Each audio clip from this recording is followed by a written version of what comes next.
We're back with the Sunday Night Smoke podcast coming to you live, 8:06 p.m. Eastern Time. This is a live show. Call in. Live show. 515-602-9602. I am your host for this evening and every Sunday evening, Ace World. In the house tonight, co-host T. Hello, everybody.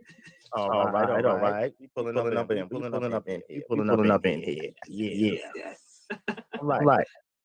So tonight's episode is Thought Wars, Rise of Streetwalker. Now, this title is basically dedicated to a conversation that we're have uh about the legislation to legalize prostitution in New York City. Um, legalize prostitution in New York City.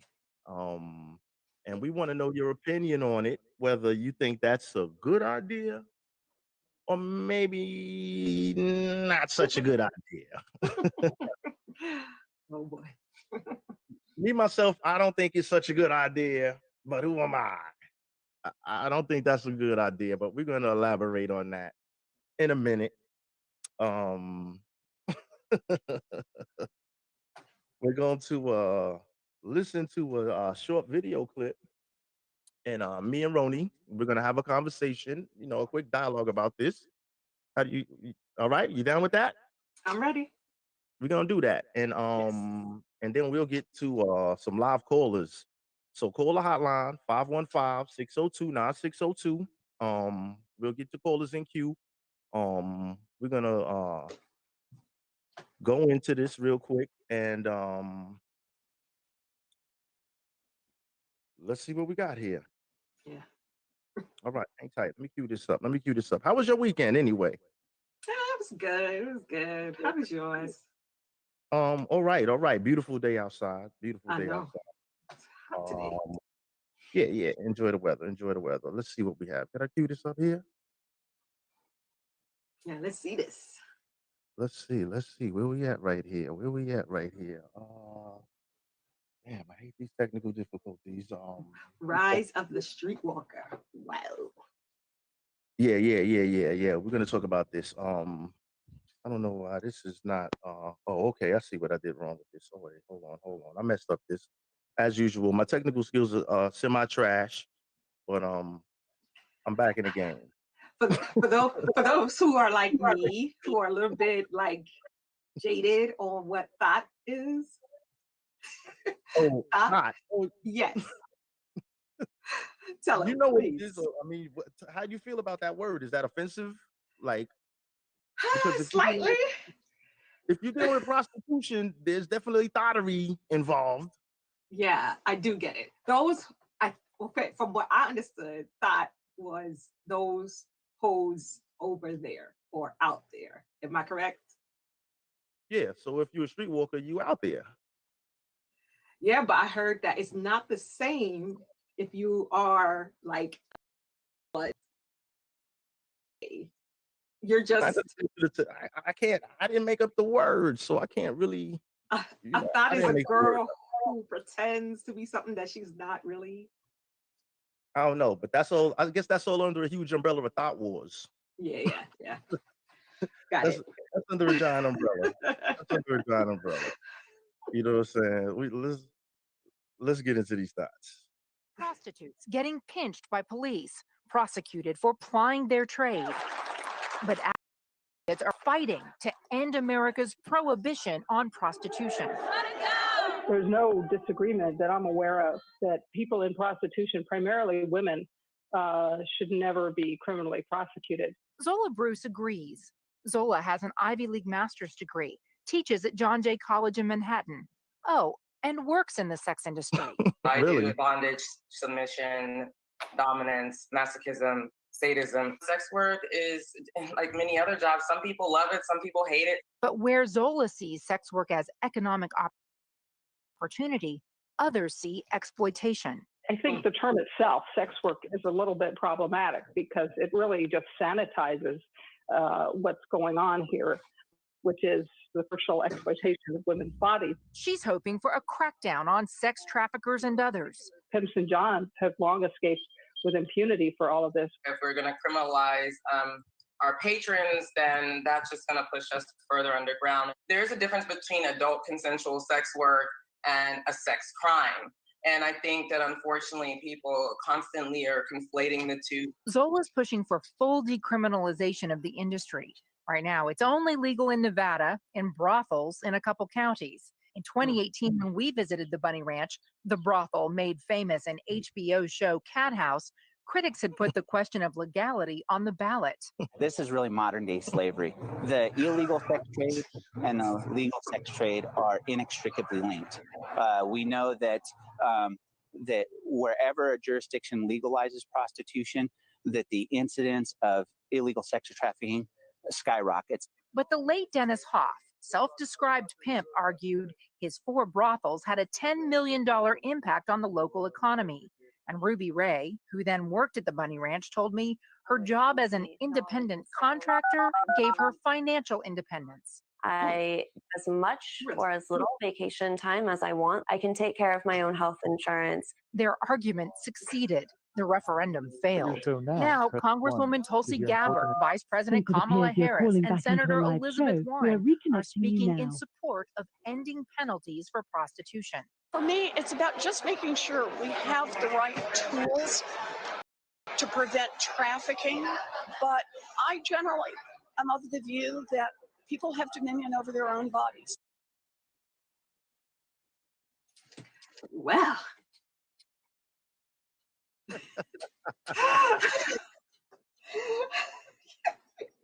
There was so much about this. Like, Lord. Go ahead, you first. I'm just saying. I mean, from a male's perspective, well, we'll leave that up to whoever calls in. As far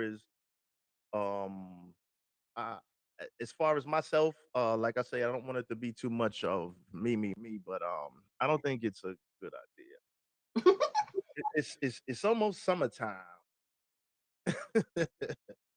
and if they want to decriminalize prostitution, the chances are there might be a what we call an outbreak.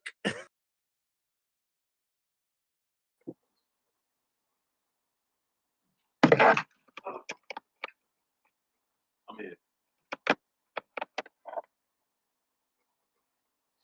Him?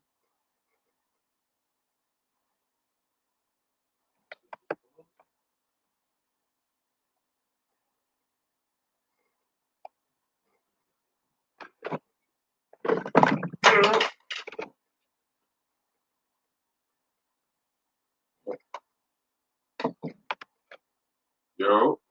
Yeah. What's up, Big Soup, man? Thanks for joining us for this classic replay. I decided to switch it up. Like, I will stop in the middle of the replay.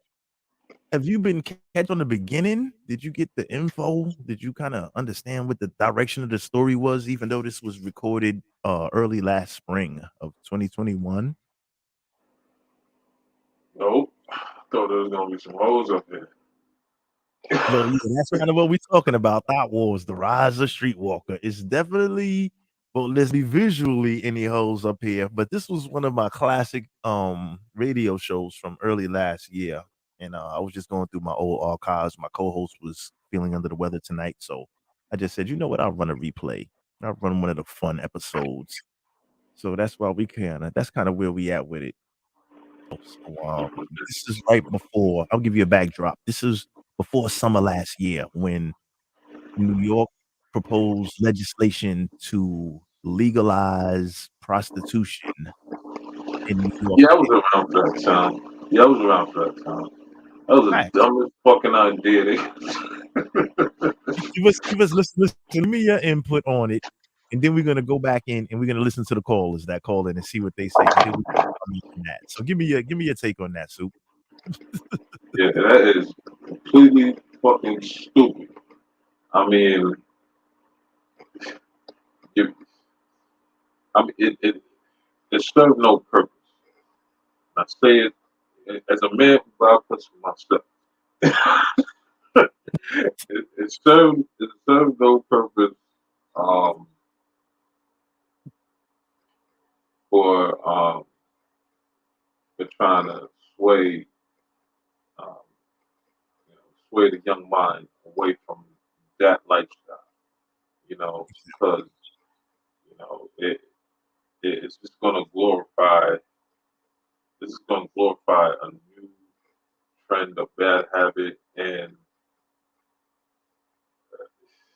it's just going to breed a whole bunch of fucking wackos, man. I mean, it's bad enough there's some out there already, but it will breed a whole bunch of wackos and shit like that. It's It, already. it's definitely not a good look from my perspective, but I'm just, not a good look. Nah, I want my daughter walking down the block, seeing bitches half naked. Yeah, that's crazy, right? Or even if they took the stall and shit, like they Light up. do in yeah, like they do that shit. I gotta use two lighters because one is busted and one is done. I I gotta use two definitely hear the lighter struggles are real. I hear you. lighters. Go I mean, ahead. Go ahead. Mm-hmm. like they do it in Amsterdam and shit. They talk about the crime went down and all that other shit. America's a big fucking place. New York is even bigger.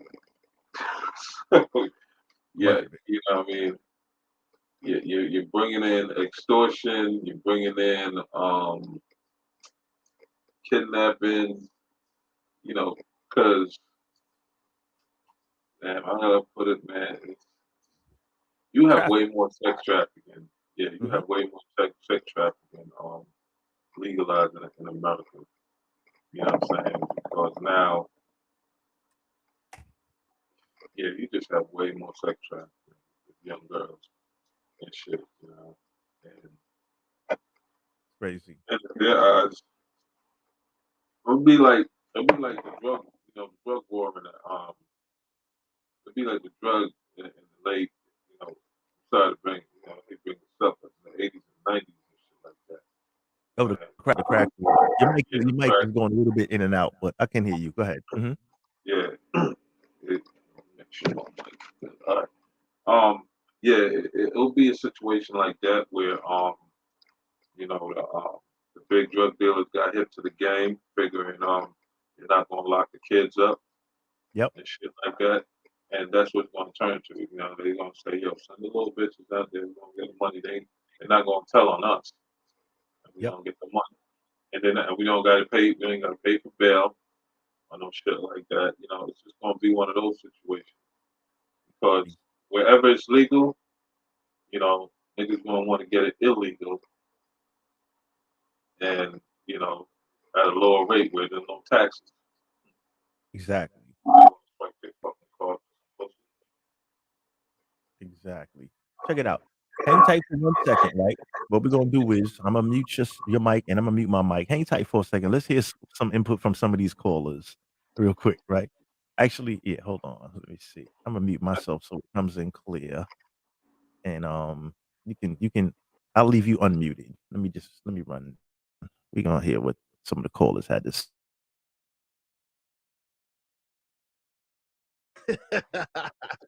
You're gonna have tracks opening up everywhere. It's gonna be Brooklyn gonna be popping. The Bronx is gonna be on fire. Well, Webster Ave, right? Oh my God. South Jamaica. Hey, what do you know about this shit? Chill out. Okay. I'm just saying, nigga. Those shits is oh my God, it's gonna be crazy.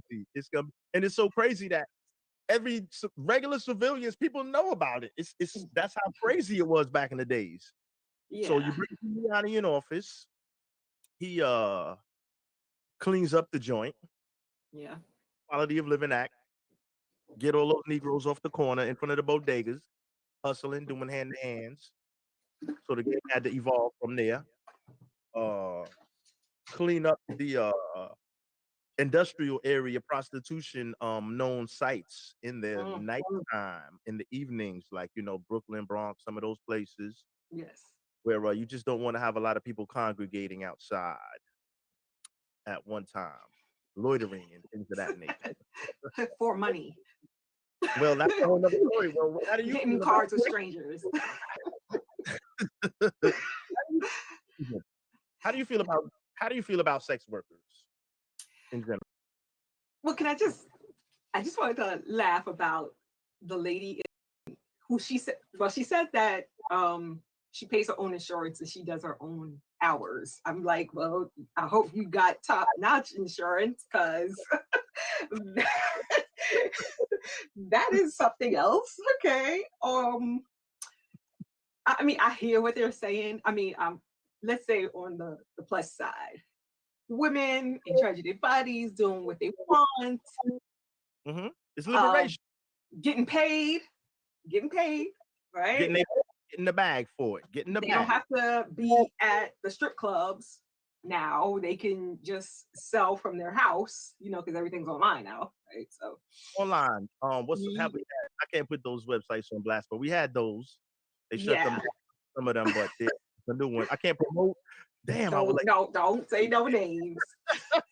I want to throw some shit out They there. not paying us, so you don't say no names. Yeah, but well, whatever, nigga. But y'all figure it out. Mm-hmm.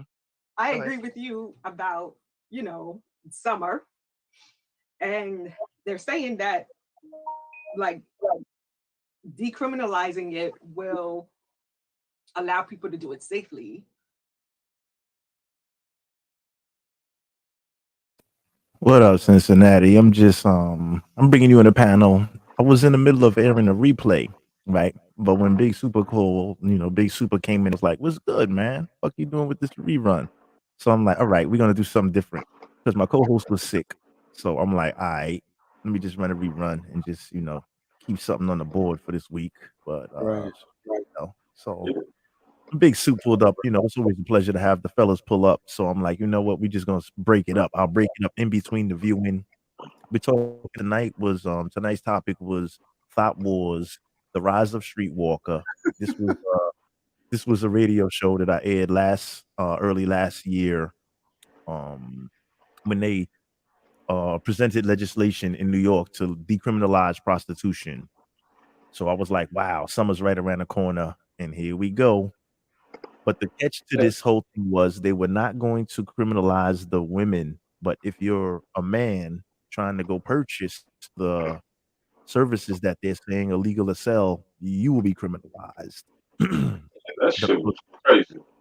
The purchaser will be criminalized, but they say it's free to sell it. So that's kind of where we were. You want to give us your input on the logic of something crazy like that? And then we'll just listen to some of the callers and what they had to say.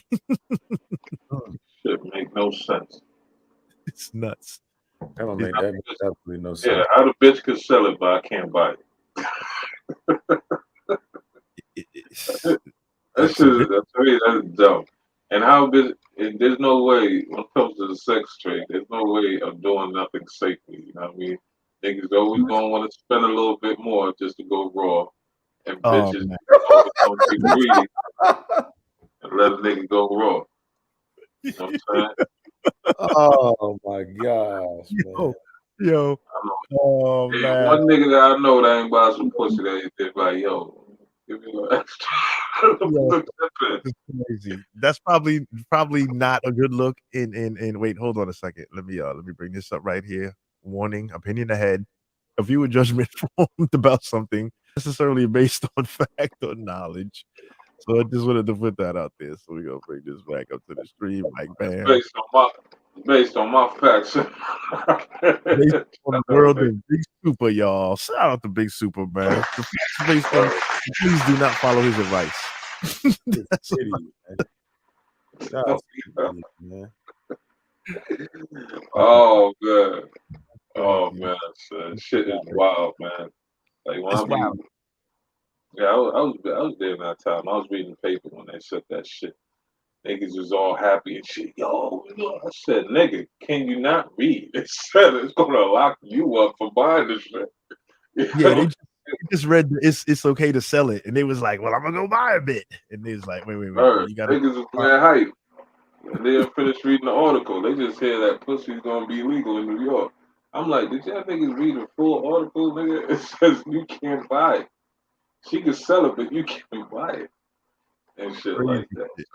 It So was I crazy. like, you know, that's entrapment, nigga. Now think about that, right? Exactly. So you know what? So you can get off. Oh man, Yeah. I don't know. I don't want to take the risk. Nah, I tell niggas, yo, go buy it. If you get locked up, say, hey, listen, it's legal in New York. She was selling pussy. I bought it. It's entrapment. Look, that's a perfect example of entrapment. Real quick, did you see the news this evening, Soup? In the news this evening, there was and it's funny because I posted a picture on my IG page for those that don't follow me on Instagram, SundayNiteSmoke podcast. With the recent uptick, and I'm gonna leave it for 2 seconds, but it all loops in together. With the recent uptick of the legalization of marijuana, recreational variety in New York City, right earlier on this year, you've seen a recent uptick in a lot of like I won't say pop-up shops, but a lot of storefronts that are opening up. Yes. So now they have a task force in New York that's going around finding the pop-up shops that are selling the weed and the recreational weed that was legalized. Of course, some of the stores don't have their paperwork right because remember, if you have a, obviously you have to have some kind of license or permit to participate in that type of business. And they're only handing out a certain amount of license anyway. Exactly. That's number one. And number two, so a lot of people in the smaller range get left out of the business. So what they're doing right now, they're going to double down and they're cracking down on the small people that tried to crack into the business illegally. So they a separate task force, and they've been raiding Brooklyn and the Bronx over the weekend. So if you know anybody that got a pop-up shop that got bud, tell them clip that, because you're getting tens of thousands of dollars worth of fines. But that goes back. Not only that, it goes back to like these niggas don't read, son. All they see is it's legal in New York. So that's the only shit them niggas read. Like the nigga that's next to him, who knows how to read a little bit, and he say, yo, son, they said it's legal in New York, son. You can open up your own shop and all that, nigga. Word? Yeah, nigga. I'm reading this shit. Look, it says New York City is legalizing marijuana and allowing people to open up shops. Yeah. Like, what? And niggas go open up they go use the storefront and start selling. No permits, no paperwork, no nothing. And then you're gonna end up on the news like I saw them fellas on the news tonight. It was a bad look. But this kind of circles into the thought wars. So we come to the thing of, listen, man, it's legal for me to consume, right? But it's illegal for me to purchase. It's legal to sell for some people. I mean, I don't know if we're comparing apples and oranges, but I'm just being, I'm just joking about it. But I'm just like, come on, man. It's legal. All right. If you have under X amount, right, go for it. But that does not work with the streetwalker. You know what I mean? So the streetwalker, they can sell it, but if I go buy some, I'm in trouble. It was off with the legislature right there, I think. Yeah, I mean, that kind of shit open up a lot of illegal ninjutsu, you know what I mean, to go around and shit like that. Because what if you buy some piece of pussy and say, you know what, I don't like it. Who do you complain to? Who do you get your money back from? You can't get a refund. No, once you pull out your joint, it's over. You can't get you know what I'm saying? If you don't get your pop, do you get your money back? Because you're paying to get your pop. You know what I'm saying? You get your money back. I'm like, it just don't make no sense, man, to legalize some shit like that. Because now, you know what I mean? This is a form of fucking up the family structure. You know what I'm saying? That shit is a form of fucking up the family structure. In my opinion. It's a business. It's a business. Everybody want to get paid. Like we'll sell it, but if we catching it, we're gonna make you pay a fine. I think it's about just fueling the system. You know what I'm saying? Felix King in the building. Yeah, that's just. I think that's just. I think that's just a part of fueling the system. So what I'm gonna do right now, real quick. I know Sin. Salute to the Bengals. Good win today. What we're gonna do is I'm gonna mute myself for a second. I'm gonna roll back into the thing for a little bit and hear some of the callers, see what they got to say, and we're gonna jump back in. Give me a with me.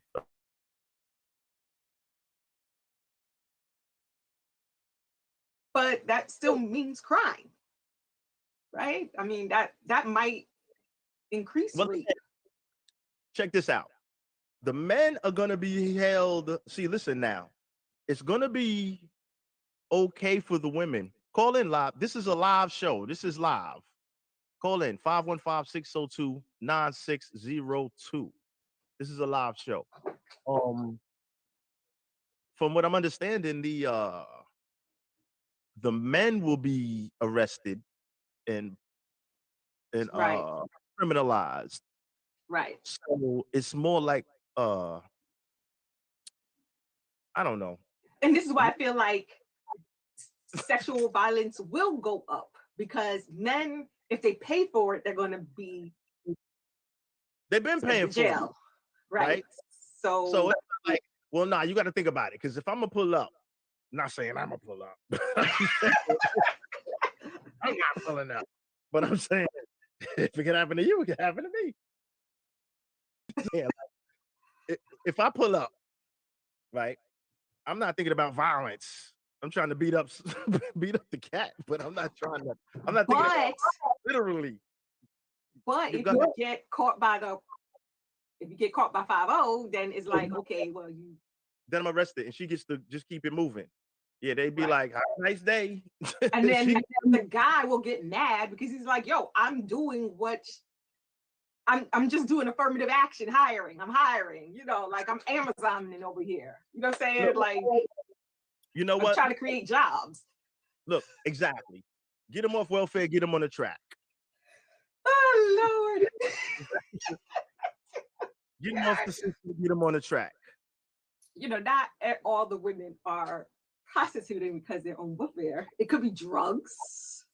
This lady, the John Jay lady, she has did they say she had a PhD?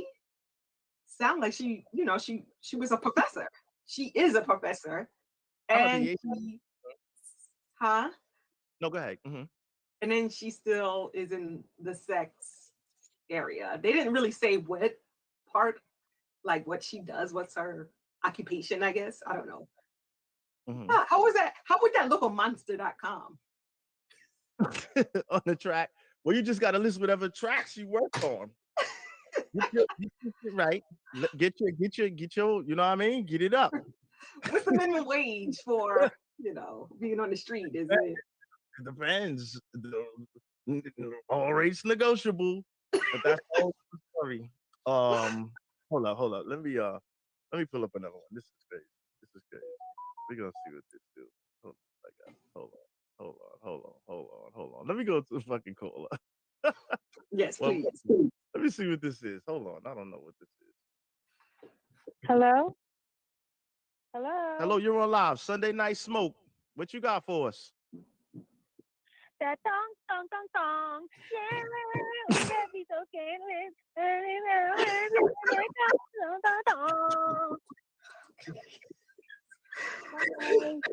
All right. Good night. Okay. What the fuck? Was that an audition?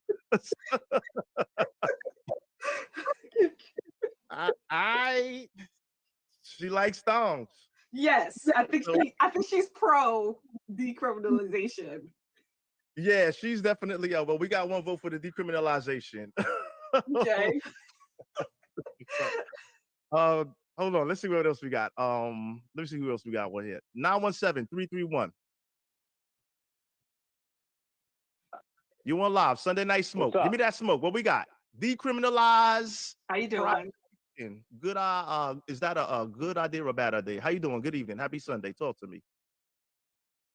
Terrible idea.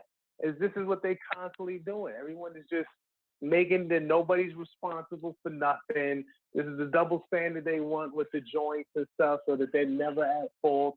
You're gonna make the John Silver responsible, but not the James. What's up with that? Yeah, they kind of It's like he gets to walk, but that nigga he jammed up in the game. Like if you want to buy some ass, you may need a lawyer first. Yeah, or just go online. Don't go out driving for it. Not the same thing, but this is what they're always doing. If a girl is wearing some revealing stuff on whatsoever, you can't look at them, you can't touch them, which they shouldn't, and it's never their fault. But now they're able to offer up the goods, and now dudes still get in trouble for it, but not them. Isn't that entrapment? I think so. It does borderline entrapment. What do you think about that? That is not entrapment. I think that's exactly what it is. There's no border. It crosses over. Hang on one second. Hold on.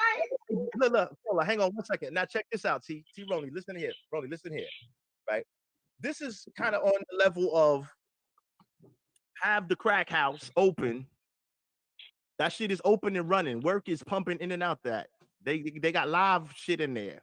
They got live work in the crack house. Right. It's there. We know it's there, but you just can't go inside and get nothing. The niggas is on the street selling hand to hand. They out there, but you can't buy it, but they can sell it. And I agree. Hold on, caller. You still with me? Yeah, I'm here.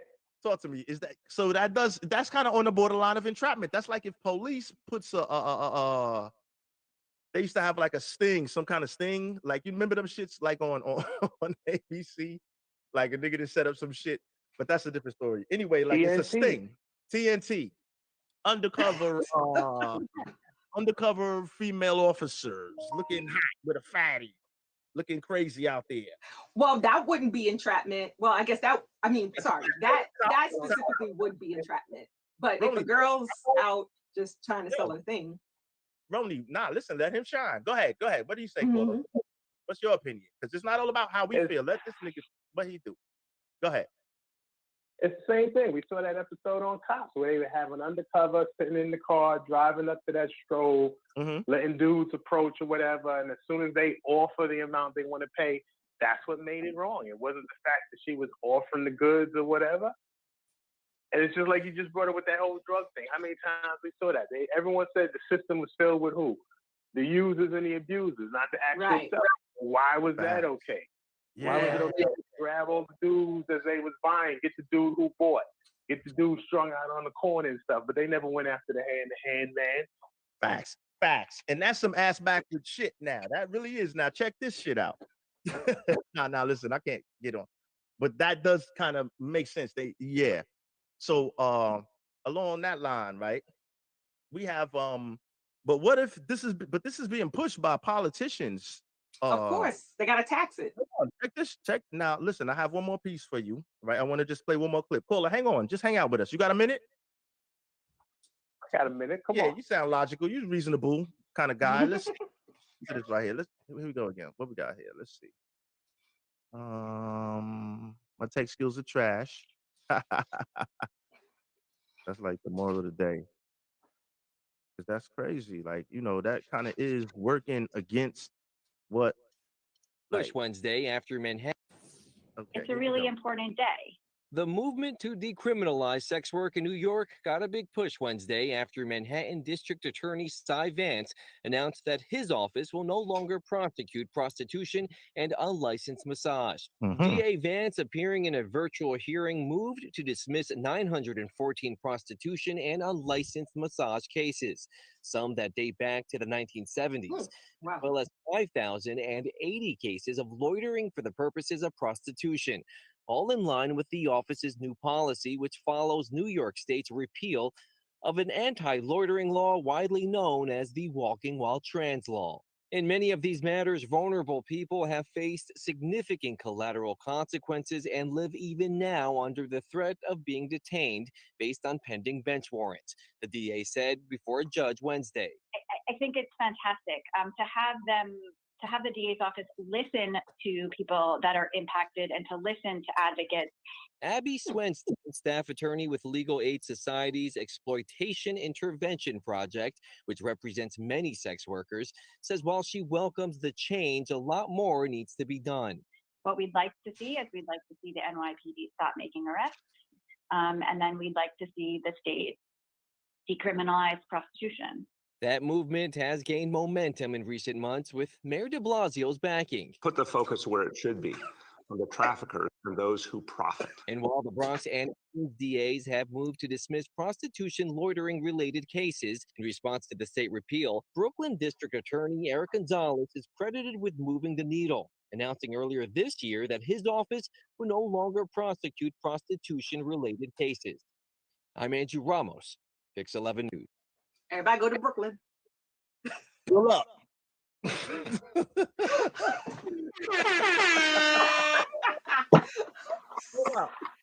If you looking to open up, I'm gonna eat. All the ladies go eat in Brooklyn. oh man, listen. We still here, caller. We in the business. So listen. So as I pulled up a couple of clips. So we have I hate to say it, but the Vice President Kamala Harris, she Yes. Elizabeth Warren, Yep. Senator, she wants you to have domain over your own body, quote unquote. You remember how they used to have the Uncle Sam "We Want You" poster? They got a poster. We're gonna throw them on there. We got a poster. "We want you" on the track. Oh boy, it can't be like. You get. I'm just saying. I'm not gonna get into politics right now because this is not the show for that. It's what the politicians are pushing for, and that's kind of sexist to me. I don't want female politicians pushing for that kind of stuff. Hey, we only talking from the female point of view. There are male prostitutes out there too. They can go to Brooklyn and eat. And this ain't that show you saying, but the fact of the matter is, whatever the reason is, Warren or whoever, they're always going to placate to who the voters they think they could get for whatever their next step is. We already seen this with I'm in the tri-state area now, and look at all the things out there with Cuomo that he didn't agree to for so many years. Now all of a sudden, once it started getting hot and heavy, that's when he started listening to the public and signing off on all the things they wanted and stuff, just so he was well liked, so he could get those votes and do whatever. Yeah. I mean, just to put everything in context, it's like people always saying that the system is broken, but all they reflecting on is that one part of the system that's affecting them. This whole entire system is broken that nobody from the politicians to whoever want to address. Everyone's talking about this is you have ownership over your own body. That's cool, and you should. But the fact is now once it gets out there in the public, should you still have ownership? Does anyone want a new strip in front of their house and stuff where John's is rolling up and stuff like that? Facts, because you can open a track anywhere. Yeah, nigga, open up a track in front of your house now. I love how you're calling them tracks. You don't know what a track is. Stroll in front of the White House. Whole a track, right? Let me explain. You don't know what a track is. T-Roni, a track. Break that down.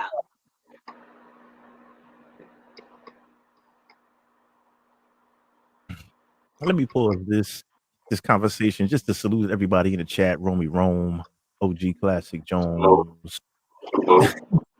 And we in the building. Nate in your state in the house. What's good? Thanks for joining us. Felix King, like I said earlier. So now this first hit the fan in New York, and I don't want to alienate Big Sin, but when this first hit the fan in New York, like you alluded to earlier, like this is a dangerous situation, right? I mean, when I first hit the fan in New York and they said that shit, automatically the first thing came to my head was entrapment. Exactly, like the gentleman said on the phone, like the first, the third or second call or whatever the hell you call it. Yeah, because how can you tell a bitch it's legal to sell pussy, and for the non-pussy buying dudes, they say, hey, you know what? Let me give it a try. We tried to buy my first Fisher Well, Price, then my you got to pick it first up. You know, come on, nanny son. purchase. Yeah, like a Fisher Price toy, my first That's pussy. a that's a textbook. So that's a textbook entrapment right there. It's one thing like if it's illegal. You know what I mean? You Mhm. can't. There's no. I mean, there's no such thing as partial legal and partial not legal. That don't make no sense. Like, Totally insane. This yeah, was I mean, so you bet. You know, unless you're trying to basically tell these bitches out here, you know, um, for every nigga you meet and you go on a date with, you know what I mean, it's okay to take his money. You know, you don't got to give him no pussy. It's okay to take his money because, you know what I mean, say you go on a date with a regular bitch and she asks you some money and shit like that. And, you know what I mean, you say no. The bitch go, the bitch could call 911 and say, hey, yo, he used some of my services. Yo, a lot of And guys, remember, and remember, everybody out there listening, hold on a second. Let me do this right here. Let me read a disclaimer for everybody listening. The opinions of Big Super are not necessarily that. They're those of Sunday Night Smoke podcast. Continue, my brother. I had to just throw that out there. Because when you use the word bitch or nigger, that doesn't encompass everybody. So only a hit yeah. dog Only though, hollers. you know what I mean, Everybody only if it applies, then, you know what I mean, if it applies. If it don't apply, let it fly. But if it apply, you know what I exactly. mean, Only a you hit dog know, holler. If it don't apply, let it fly. Continue. This is for entertainment purposes only. Continue, my brother. yeah, these bitches, you know what I mean? That's why niggas can't go on dates no more with bitches because you don't know if you're on a date with a professional or a regular bitch. You know, now you got, you know, you seeing all these little pop up videos on TikToks, YouTube, bitches talking about, oh, Yep. this nigga gotta pay for my date. Oh, the nigga gotta fly me out. Or That's he gotta crazy. buy my hair. He gotta do this. And I'm like, what? It's weird, What, right? bitch? But It's then, totally you know, when weird. you, yeah, bitch could ask for all this shit, but when you say, yo, it's time to fuck, she looking at you like, huh? Huh? Like, We fuck live in a me and her, money bitch, grab. you date, right? We live in a money grab society right now. Everything is fast food. Everything is like instant gratification, right? So, for Word. example, with the pandemic and that brought it to the next level, okay? Because what that did is, I'll get to your comment in a second, OG Jones, OG Classic. What that did with the pandemic is it pushed a lot of people to do things that they quote unquote would say, I would have never done that before. Maybe it been secretly in their back mind or whatever, but now there's a uptick in quote unquote women for sale. Okay. So I notice a lot of women, hey man, you gotta pay for my this. You gotta listen. For example, I'm old school. So you can't if I'm gonna ask you, which I'm not, but if I'm gonna be dating and ask you to go out on a date with me or invite you out to dinner or something of that nature, you cannot come on the back end and say, well, I need you to buy me an outfit, or I need you to give me $100 to get my hair done or to get my fingernails done. Because to me, if you do not have the financial means to do all of that, you shouldn't be in the dating market. Okay. If you have anything to wear, quote unquote, that means you don't got nothing, no clothes. Like, what do you wear when you go outside? You understand? Because if I'm first starting to quote unquote court you or starting to date you, we're not gonna be in 5-star. So it's definitely a casual quote unquote date at best. So that's kind of weird. How thing in culture now with these younger gentlemen, I don't know how like it's the music or the wannabe glamorous lifestyles that don't have the financial backings to support these images or these pretend lifestyles like, "Hey, man, you gotta pay for me to, go on a date with you." Well, if that's the case, I'd rather hit the track, buy something. I know what the end game is gonna be. There's no questions if that's the case, opposed to quote unquote rest in peace, Alan Roger Curry, popular dating coach on the YouTube circuit and in the dating world. Rest in peace to that brother. I heard he passed away. But like he said, mode one, it's like a lot of gentlemen are paying for the opportunity to be intimate with a woman when at the same time you could cut the middleman and just say, hey man, we're not going out to date. I got $100 for this date where I don't know how it's gonna end, whether I get a kiss on the cheek or a pat on the head, or I got $100 and I'm not going to no restaurant. I'm going right to town. What you think, brother? And then we'll get back to callers. What's up? Not necessarily, not necessarily, because there's times like I met a bitch. My bad, I met a chick, and my intention was really to get to know this one. You know what I mean? I say, you know what? I want to settle down. I want, you know what I mean? I want to see if I, that she's gonna, me and her Something compatible. meaningful. Something You know what I meaningful. mean? So, I say, yo, let's go to the movies. But how can you get to know me if you're watching a movie? I mean, a bitch. I just want to be around you. You know what I mean? Sometimes when a dude invite a bitch to a movie, it's not, you still could get to know a person because, you know what I mean? You just want to see how they are around you. Do they feel comfortable with you Yep. in an open setting? Do you know, do we share the same opinion on the movie that we're watching? You know what I mean? You know, you know what I mean? Yeah, Could we you laugh at the engaging. same shit? You know what I mean? Could we laugh at the same shit? Could we be entertained by the same shit? You know what I mean? Are you into this type of shit that I'm, you know what I mean? Because there's probably night when you want to Netflix some good, Netflix and chill. You want to come over the crib, so at least I know, okay, we into this type of shit, so we gonna enjoy each other's company. And then there's Yeah. other times, you want to take bitches, ladies, to get some coffee, a little coffee, a little morning coffee and shit like that. Or Mm-hmm. you want to take them, if you invite them to a restaurant and shit, you want to see how these bitches act. You know, you take like say you take a bitch to Applebee's and she's screwing her fucking face up and on her phone all the time and ordering fucking shrimp. Now when these bitches order shrimp, you know what I mean? Yeah, they trying to get all the money. They trying to run the bill up on you as much because they know they ain't fucking with you after that. Anytime you go out on a date with a bitch and she start ordering a lot of seafood, yo, you best believe that. That's why I never take a bitch to Red Lobster. You know what I mean? I ain't gonna lie. I don't be dating them bitches. I try to keep it strictly feminine energy, young lady. Like the like what I'm dealing with right now because it gets kind of crazy.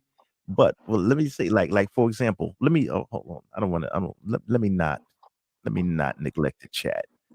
Yeah, OG because class. Let me OG jump in. Classic. I'm OG gonna class. get on that. Yeah, That's OG my dude Classic said. said, "Here's an opinion. A Yep. lot of women give it away for free to bumps, and may as well be able to get paid legally for it. Set it up a bunch of houses. But what do you consider a bump? My thing is these bitches giving the pussy right away, right? Oh, the crab cakes. I'm gonna get to that. I'm gonna get you. I want to date with a bitch Red Lobster. I'm gonna get to that one. But what do you consider a bump? You know what I mean? Is it a I think nigga that don't have no job and just stay home all the time and lazy and don't do nothing? Is that a bum? All right. like a video game dude. Like I just You sit know, home, play video games. or is it a nigga that, or is it a Without nigga getting paid for it. that, or is it a nigga that just sleep on the street? You know what I mean? We gotta define bum. You know what I mean? We gotta. Oh no, that's a classic bum. OG, all right, let me bust this down. I think a classic Nah, bum is the one that sleeps on the street.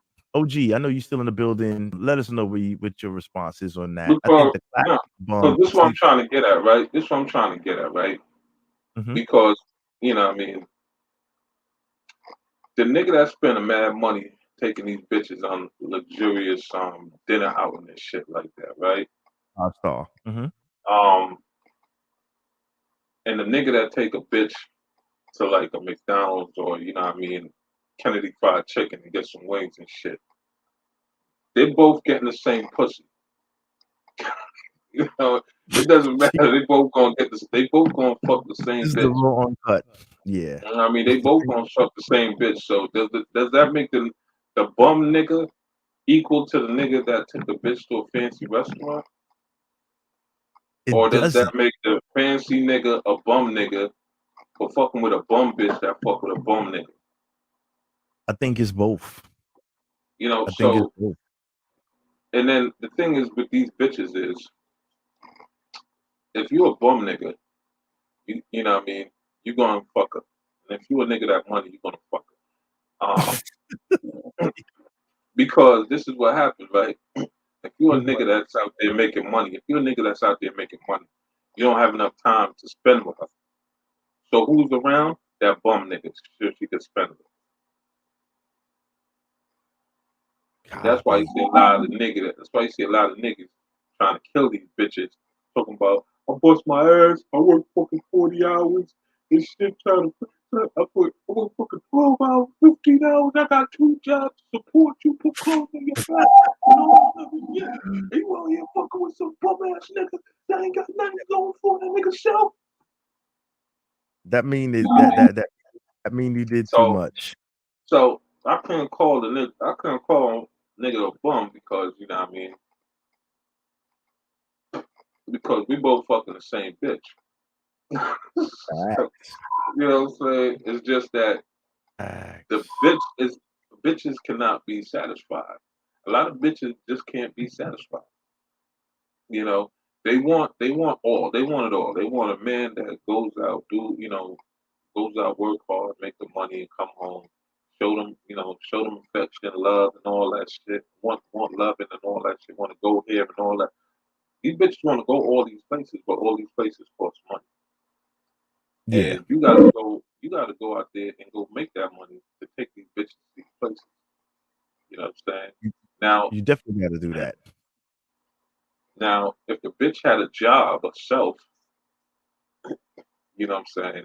If we both had a job and we both bringing in money, then we both could share the fruits of our labor. Now, if we both bums, we got enough time to spend with each other. Y'all both homeless. You know what I'm saying? It's just a dynamic, man, of what you're looking for, man. Like you gotta know like the type of woman you're looking for. You know, you can't have no bitch that don't have a job but she look mad pretty. If her job is looking pretty, man, it's never gonna work. It's never then gonna you work. in trouble. Exactly. I'm going back to the same with these fucking thoughts. It goes back to the same with these thoughts and these hoes and shit. You know what I mean? I respect them. You know why I respect them? Because they're working for their money. You gotta put respect on the streetwalker, man. You gotta put respect on the streetwalker. What I'm gonna do is I'm gonna roll into the next. I'm gonna roll. Hang tight for a couple of minutes if you got time, Big Soup. I know sometimes you just like, when you gotta move, you gotta move. But hang on, let me roll the next section of this footage. Let me mute myself so it comes through clear. Hang tight, bro. A track is a block where prostitutes go up and down. So it's like you're a track racer. So the car creeping in slow, and you got to chase down the car, get the nigga to stop, and then you pull up. Not like I know that. Yeah, you very well versed. Caller said host stroll. I know that one. I know the host stroll. In front of White House.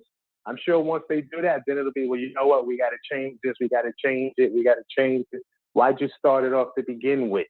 Well, Elizabeth Warren, they're not gonna open the track up in front of her crib because she don't live in that kind of area.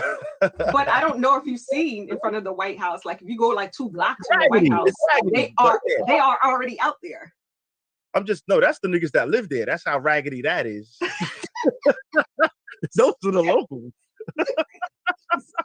No disrespect to DC. Big up to DC. No disrespect to them niggas. You know what I'm saying? We love DC. They may be some of the locals. Yeah, but no, Facts. Caller, very intelligent, very reasonable, very logical type of stance on this. Oh, So boy. I'm gonna get my Go ahead. monster.com job description ready. Get it ready. I don't know how we get it around it. Well, check it out. You have to have a resume to do this now, or is it just like a free? Listen, let me give you one example, right? Hang on. Let me. Jaza, we're gonna walk this dog, Jaza. Shout out DFC, Divine Force Crew. That's a throwback. We're gonna walk this dog right here, right? Check it out. If you've ever been to Costa Rica, for example, San Jose, beautiful city, South America, and a lot of these places, it's actually legal to do these. Prostitution is legal in a lot of, actually, in pretty much, you'd be surprised, in pretty much every other country besides the United States, prostitution is legal, to be honest. But on the other hand, they don't prosecute the purchasers. So the seller and the purchaser both make a transaction and it's fine by the law, right? So it's either going to go both ways or one way to make it work hand in hand. Like the lady in the first interview said, she's like, well, if you're going to prosecute the clients, we're going to go back underground. So I don't know if you plan on working it. But one thing that they did have there, and I noticed because we went to the casino one night, they have a THOT registration card.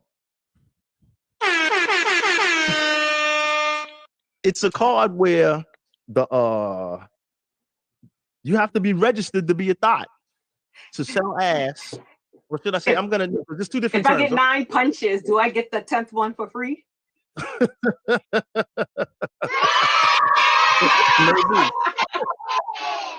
Maybe. But what it is it's like a driver's license, right? And it's legal here, but what happens is the state makes money off of this. Yes. So you can even be say you're a Venezuelan, because of the civil unrest going on there, they kind of went into flee mode and they went to different countries. They just kind of got up out of there. So wherever country you're from, you get a little visa, whatever. It doesn't matter. Even if you're just visiting for 6 months on a temporary pass, you can actually go there and register. You have to register because you'll be arrested if you're caught selling ass without a license. That's a real hoe card right there. But they got to pay to the state like a license. So shouldn't we do that then? If we're going to do this, let's go the whole 9 yards. If they're going to say this is about XYZ, because number one, we could, like I say, that can decrease welfare queens. It can increase revenue for the state. So why don't we just register them, right? Just get them registered and just let them do their thing. That's like whatever, but it doesn't send a positive message. No. We should designate certain areas in the city for this shit. Or what about high school girls or high school boys, right? No, this is a job choice now. Go ahead, caller. I'm sorry. Go ahead. What did you say? I said what? They trying to make it like Amsterdam. Amsterdam. That's what they want. Just one section. I don't know. Maybe they should section off a city. Like maybe make a red light district, maybe in Manhattan. Or no, like that's a little area where we just put all of that shit to one side because we don't want that in front of your house. We just cleaned all that up in Times Square. We don't want it back in Times Square. Not Times Square. I'm saying like let's designate certain areas in the city, right? Where we make like red light zone, like it's a THOT zone. You know what I'm saying? Ozone, like the ozone layer. Got it. Ozone. In a certain zone, so we call it a ozone layer.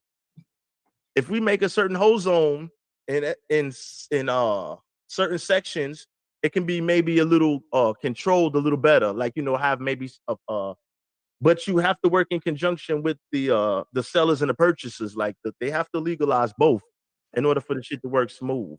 It sounds like Sin City. It's like Sin City. Yes, you got a city for the hoes right there. Set out. You pull up. But them bitches, they'll pop you. You get fucked around. I'm just saying. Listen, Or on the backhand side, if they want to limit the prostitution and stuff like that, why don't we just make the shit illegal altogether on the serious side? Like, all jokes aside right now, like, I'm having fun with it, but let's just clean up the trash.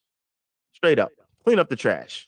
Like, you got your little OnlyFans, your little what you call them shits, Instagrams, you know, all of those platforms where the models, quote unquote models, you know, make money and set up their little arrangements and their little dates and fly outs and fly ins and shit.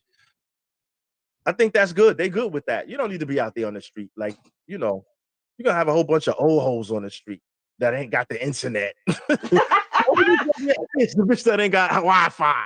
Somebody didn't download their Adobe software and now the connection messed up and now they gotta go out in the street. Bitch Wi-Fi shot. Like, they do that from the crib. So I don't know if we really it's gonna be old hoes out there then. Because like young joints got their little phones and shit popping, they little, you know what I mean? Oh boy. I can go. Oh shit. Listen, caller, any last words before we what's the name? Talk to me. Man, it is what it is. The government can't. Then doesn't that make the government the pimp? And they don't want that. So yep. It's going to be a never-ending cycle. Yeah. It's just a whole morality thing you mentioned earlier and stuff. It's like constantly decriminalizing everything. You're taking morals out of the entire conversation. So then we, as humans, people, however you want to say it, now when we have no morals, everything is just going to be, it is what it is, legit. We're going to turn into cavemen and stuff. That's what they want? All right. I don't want to be clubbed in the head and dragged off to... That's what they want. No one has a responsibility to, I don't know, be humane to one another, because that's the way it seems we're going. Yeah, that's some bullshit. Well, listen, caller, thank you. I appreciate it. Damn, this nigga's smart. You a lawyer or something, nigga? He dropped knowledge on us, man. He got deep. Tune in every Sunday. We here every Sunday, 8 p.m. Thank you very much, caller. I appreciate it. Let me get in the queue. We have a couple of people in the no doubt, man. Definitely. Peace, brother. Thank Great you, man. show, man. Keep up the good work. Thank you, brother. Stay. Peace. Thank you. Damn, got professional niggas calling this motherfucker. 347-566.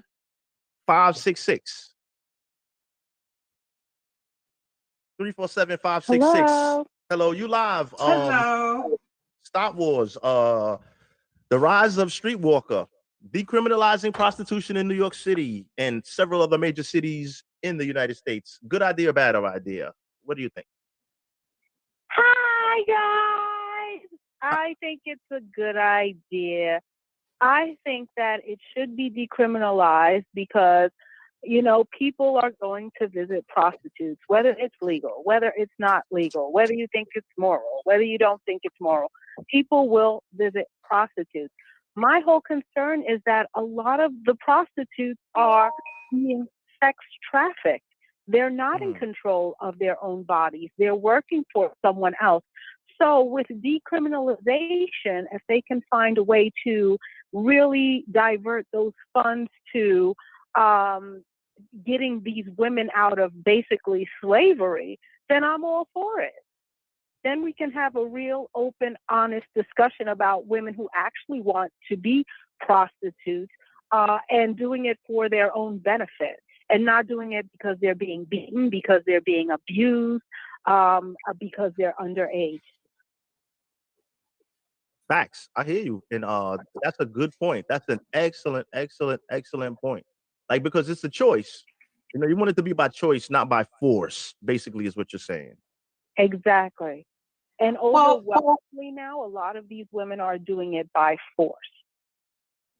It could be an economic force. It could be a physical force.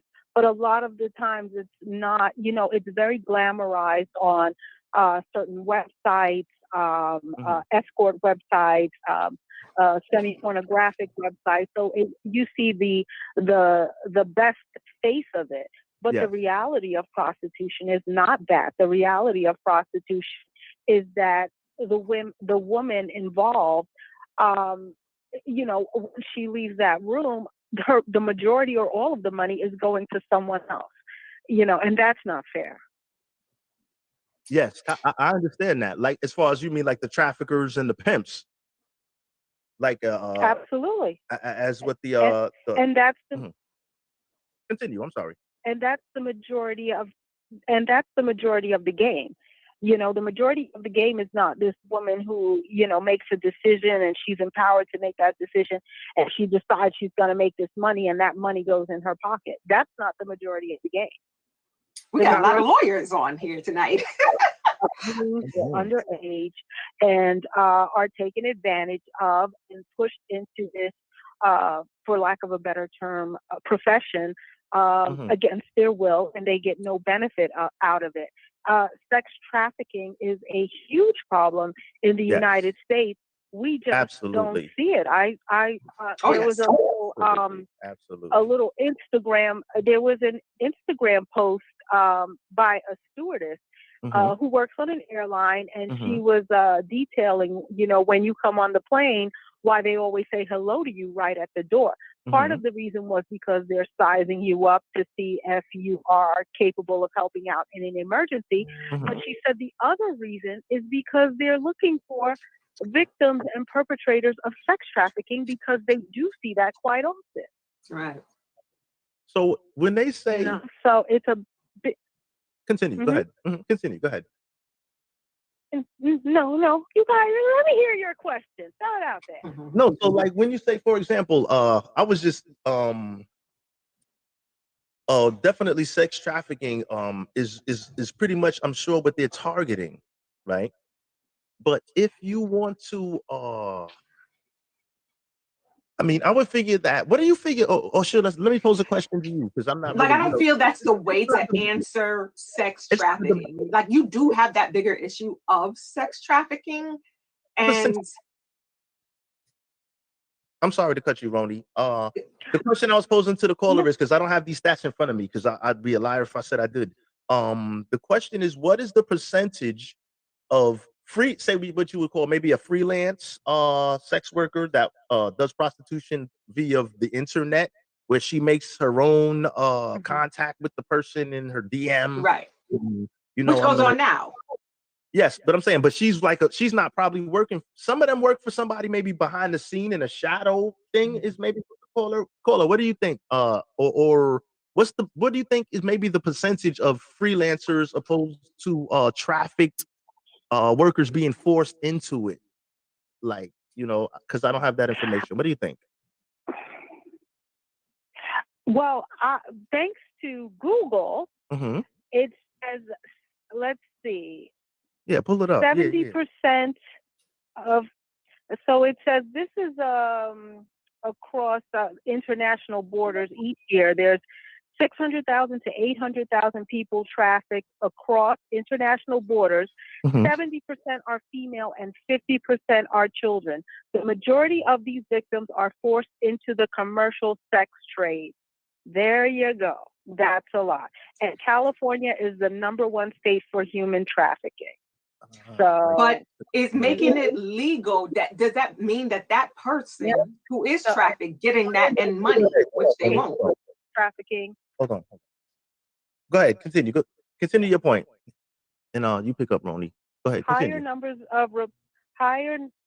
numbers of reported cases of sex trafficking are found in California, New York, Texas, and Florida. So, it's a really big problem if we're talking about prostitution, but prostitution is the end result of sex trafficking for the most part. For the most part. Okay, Roni, go ahead. What do you got? Well, I was trying to say that even if you legalize the prostitution in that let's say you have that sex traffic circle. I don't know. Yes. Hang on. Do you hear Cola? Do you hear her? Do you hear me, caller? Do you hear T-Roni? Yes, I can hear you. Okay, go ahead, T-Roni. So let's say you have this person and you legalize prostitution, that end person will probably not still get those end funds or that do justice. So even if you legalize it, it is still slavery. That part. And maybe there has to be a separation. Well, it's a slippery slope, I guess, because yes, after the traffic, yes, after the trafficker, not necessarily the independent worker. Like, so if you're right. the independent, person, and you would just want to get up out there on the track and do your thing, they're not after you. They want to kind of get to the traffickers, but that kind of circles back to the immigration issue, like That's the not, call. and that's not prostitution, right? Like the traffickers, that's Trafficking, but it's a part of the cycle of the setup. That's the setup. They traffic the young girls in, and then they get them into the places to do the sex work, like the parlors and the underground places. So I understand what the caller is saying. So that comes up also, like that loops into last week's immigration episode. That's a plug in. If you didn't catch last week's episode, plug that in. But yeah, wow, those numbers are staggering. Yes, and it's not the majority are immigrants. You see the hundreds of women and girls that go missing in this country, American yes, women and girls that yes. go missing. Are they That's runaways? Some of them. a portion, a percentage of those women and girls are funneled into sex trafficking. It's a people. large number in DC too. So you're absolutely right, caller. Now, are they runaways? Some of them, like a percentage. I'm not being the anti anything. Like, is there some of them Yeah, just sure. are brought up in broken homes with like abuse and maybe sexual abuse and crazy things from Of course, and some of them are just runaways also. of Because I know we course. can't have that many kidnappings and like we're gonna just kidnap you and Well, things. Some of them you just run away. well That's probably a small percentage. Like I you say, I would don't know the like numbers. you would like to believe that we can't have that many kidnappings, but the reality is, Wow. where are these women and girls? We're not finding bones all the time. We're not even finding a trail. Yeah. Unfortunately, This a is lot very of true. ending up in someone's basement Mhm. or under someone's thumb as a prostitute. And Wow. Mhm. I love your conversation about decriminalizing prostitution. I'm all for it. If the resources that go into arresting these women are diverted into, catching the kingpins, just like with drugs, illegal drugs. They always want to arrest the street dealer when Get to they the would be source. better off spending most of their time trying to catch the kingpin, Get right? to the But source. Facts. Get to the source. and I then agree. we have to ask ourselves, why is it okay for the powers that be to spin their wheels as far as drugs and prostitution for decades, and we're still in the same place? Why? I Facts. don't want to sound like a conspiracy theorist, but No. someone's benefiting from this, and it's not just the little guy. This is There is true. that truth here. Facts. Well, caller, thank you very much. I have a couple of more people in the queue. I want to get to at least one more call before we end the show. Thank you very much. Thank Tune you. in. I Thank you. like to hear intelligent. Thank you. You gotta have intelligent people. This is grown folk radio here. Love it. Love it. Another Bye. doctor, a lawyer. Take care. Good night. Take care. Let's see. 646.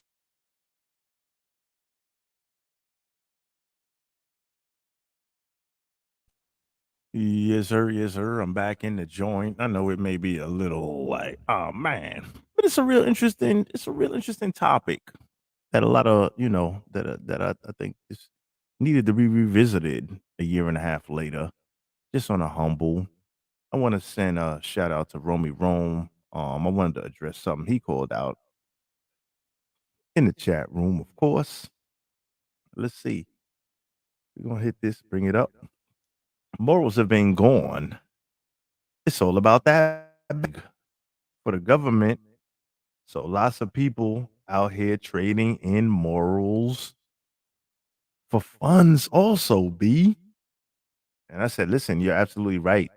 Because it seems like we live in a society where morals don't really necessarily exist anymore because the social engineering program that's going on right now. Damn, I shouldn't have used those words. I may get in trouble for that. But the way the culture is headed, is everything is geared to money, luxurious lifestyle. I'm gonna pretend I'm this, that, the other. But at the end of the day, people will sell their soul for $1. And those are usually the people that are not willing to put the work in to better themselves, their families, XYZ, because instant gratification seems to be the thing right now. So, I mean, I'll just put it at that for a second. Like I say, salute to everybody in the chat room. We roll emoji classic for the folks that are still interacting with the chat room. That's kind of where we at with it. If Big Sin, Big Soup don't add at the moment, I'm gonna continue to roll this beautiful bean radio footage. 4242. You You live. Sunday Night Smoke. Thought Wars. Rise of Streetwalker. What you got for me? Hello. Yeah, this is Obama. Go ahead. Go in. Hello. Go in, bro. Mm-hmm. Hello. Bro Obama, that's you. Go in, baby. Go in. Well, I was expecting a better introduction because I've called in on 2 of the previous 3 shows. Okay, time out. Time out. Gotta give him his respect. Give him his credit. Time out. We're gonna start this. We're gonna take this back. Yes, Ace. Go ahead. Do it right. Do it right. I'm out. 64642. Who we got on the line? This is Bro Obama. Hey! My man. Hello. Bro Obama in the building. Yes, sir. He do be plugging in too. He definitely calls in. I can't even front. He definitely gets it popping. Talk to me, bro. How are you doing, man? What we got on this week? Thought Wars, Rise of Streetwalker. That's a much better intro. I love the show. I love Tenderoni. Hey, thank you. I like graphics and everything else like that. All right. I appreciate it, bro. Thank you. We just getting off the Sunday ground. night. Thank I'm just sitting here on the Sunday night drinking this. What you drinking? What you drinking? Coke. They still make that? You made that in your basement. The old school. All right. I got it. Go ahead. So, Go ahead. Cook them. I was prepared for tonight's show Mm-hmm.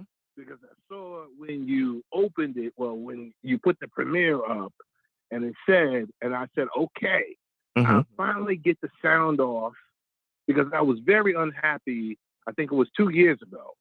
Very, very unhappy with the way Disney put out The Rise of Skywalker. I was not happy with that movie, The Rise of Skywalker. And now you have, I guess you're talking about the sequel.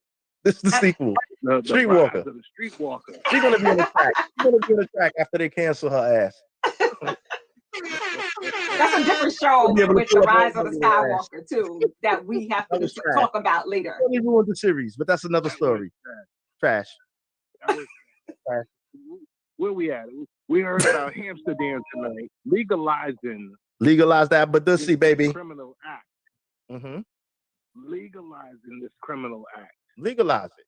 And I was getting ready to go in. Until I saw that wonderful face of Tenderoni up there, and I said, you know, thank you. Accordingly. Yeah. You can go in. I can take it. This is explicit over here. You say your piece. Smoke. Jammed up. Consumer gets jammed up. Consumer gets jammed up. So there's an illegal act.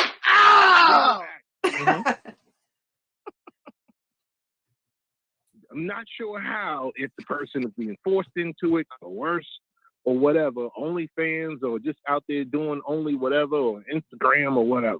You get forced into it when you see that ass on the street when you're driving by. That the consumer of those fine goods is the one to be arrested. Come on, man. Yeah. This is another ploy. This is another ploy of Kamala Harris. Ooh. and those left-wing Democrats. She did put it out there. She put it out there, right? Put it out there. You listen. Not her, not just her. Years ago, yes, it is. Listen, I got the. I'm gonna pull up something. Go ahead, continue, caller, because I'm gonna pull up something right here. I'm gonna pull that up. Pull up something. Pull up. I'm gonna pull up something. Hold on there. Okay. I'm gonna pull up. I'm gonna pull up. You tell me. Uh-huh. She was arresting. She was arresting all those young black males for weed. For weed. Yes. For weed. And now, all of a sudden, weed is the rave of the country. This is very true. Wait, hold up. Listen. So nigga, look. You can't buy a dub sack, but you can buy some ass on these streets. Is what they say. You can't buy a dub sack, but you can buy some badussi. That's what they telling you right now. They gonna bring like. Are they going? Are they going after the kingpin? Are they going after the kingpin? I think so. I agree. Consumer. Look. The consumer is the nigga. Look. I'm a look. That's right. Speak of Obama. The soup. That's my man right there. The consumer, right? The consumer gets penalized right out the gate. Right out the gate, right? We throw him in the. Yeah, I don't know. What do you think, Roni? He said you think you should get a weekly segment. Radio. She be here. I'll be here. She's here. Sunday Night Smoke. Yes. Sunday Night Smoke podcast featuring Tenderoni and Obama. I mean, Obama. And Obama. You know what? I'm Look, about Ace. Look, partner, I'm here regardless. I'm gonna pull you up. I'm gonna bring him. I'm gonna bring this nigga. You know, I've known Ace for almost 20 years now, right? Facts.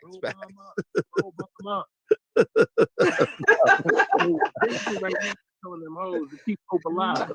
Keep hope alive. Yeah. We gotta keep hope. I'm sorry, I'm lying. You gotta keep hope alive. We gotta. That's what it do. That's what it do. So there is a future for you. There's a future, but it's not on the track though. It's not. Your pin depends on this. Look, Roni, hold on, bro. Obama, you stay right there. Stay right there. 2 quick minutes. Roni, what's the resume of a track star? If you put your shit on Indeed.com, set the shit up. Set us up real quick. Walk us through that. You know what? I'm gonna do that. I'm gonna Google. No, just right now, real quick on the fly. Say if like from a, and this is I'm not saying that you know about this, but on some comedy shit. I think it's just they gotta put a resume online. You have to start with minimum wage. You have to, because that's legal, right? That's the employment. That's the Department of Labor. So what is minimum wage? Like $10, $15 an hour? Oh, hold on 1 second. He can't hear you for some reason. Can you hear me? I hear you clearly. Go on your mic. I hear you clearly. Do you hear her? Go ahead, talk. Go ahead, say something. Do you hear me? Bro, do you hear her? Do you hear me now? I'm sorry. I can hear you on the screen. I'm watching you guys on the screen, and I'm also calling in on the line. I can't hear you on the line, but I can see you on the screen. So go ahead. Oh, I'm not. Go ahead. I'm not on the line. That's correct. I'm not on the line. I'm on the TV. So I was saying that, you know, we should start them off with whatever the minimum wage is, because that's Department of Labor, right? That's legal standards. So you start with that base salary per hour. To sell ass? Yes. If it's legal now, it's a job. It's considered a career. You have to start. What is it in New York? $2 an hour. Them hoes is gonna stone you. You gotta get medical. You gotta get medical. You have to. Medical. Right? Dental. 90 seconds. Does the track worker get a stimmy? Does the track worker get a stimmy? Look, Obama, wrap this up. You got 1 minute left, man. Wrap this up on the phone line. Wrap this up. Talk to me. Give me your final thoughts. Final thoughts. Give me your final thoughts. You got 1 minute, Playboy. Go in. These politicians Mm-hmm. are taking this moment 60 seconds to focus on these criminal activities that allowed them to make their name for the last 20 years. Now they're flipping it on the head, flipping it on its head to try to squeeze a little bit more out of their political career as they shift from center right to center left to far left. And I'm just gonna say like this. I disagree with this. I mean, if being held captive is one thing, but if they're out there on Instagram and looking for stimmies and unemployment and what's next for them? Disability? The track.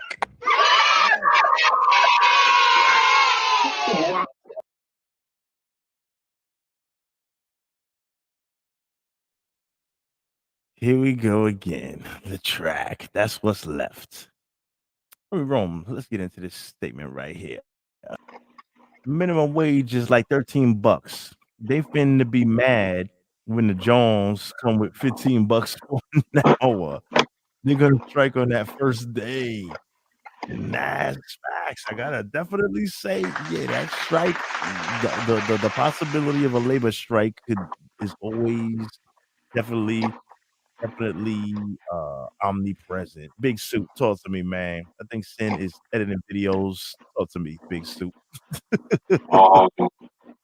Give me your closing. Give me some more. Bitches are selling pussy for $13 an hour. I mean, if bitches are selling pussy at minimum wage, it'll be a line like a motherfucker. To that world actually come to that is in the universe, because remember, we live in different universes. Let me slow down. Just when I slow down my mic. We all exist in different universes. Lazy bitch quits, man. We got the metaverse, we got the multiverse, we got the Matrix. We all live in different universes, right? So I'm gonna say, so Rome, your comment. Minimum wage is like $13. They finna be mad when the drinks come with $15 for an hour. They go strike on the first day, right? So check. So say for example, if that was a labor union in play, what would the hourly cost be for something in a supply that we have an overabundance of?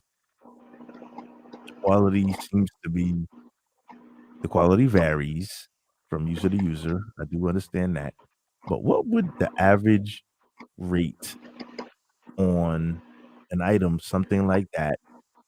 And this is just, I'm just asking Big Soup because he definitely has a different perspective on everything. And it's going to be great, obviously, from his perspective. Because remember, hold on, where's my warning opinion ahead? Leave that up there because we're done with the video for now.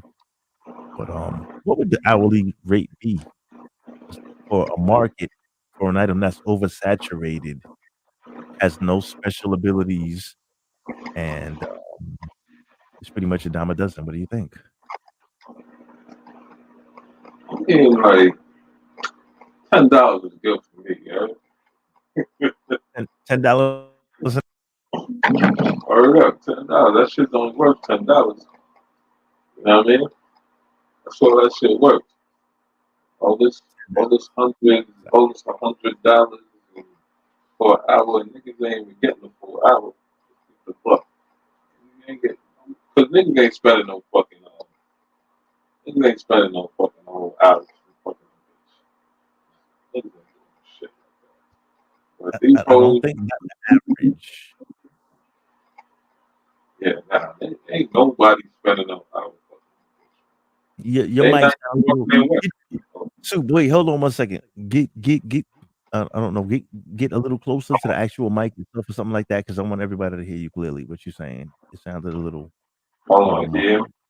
It's a headset. Hold on. Let me do some. That sounds better. It sounds a little better. Go ahead. What were you saying? Ain't nobody fucking a bitch for an hour. Niggas can't fuck their wife for an hour. Much less a hoe. Come on, man. So yeah, spending 100, niggas is spending, we had niggas spending 200, 500 an hour for a bitch. What? And it's just regular, that's just regular sex. Regular. Like one, who the fuck want to do that? Spend all that type of bread, man. Like, that's the most dumbest shit I've ever seen. You know what I mean? I have no problem with niggas who want to buy some pussy, but you know what I mean? Let's keep it real. Let's stop putting a high value on that shit. Because it's not even worth it. Let's stop putting fake value amounts on stuff.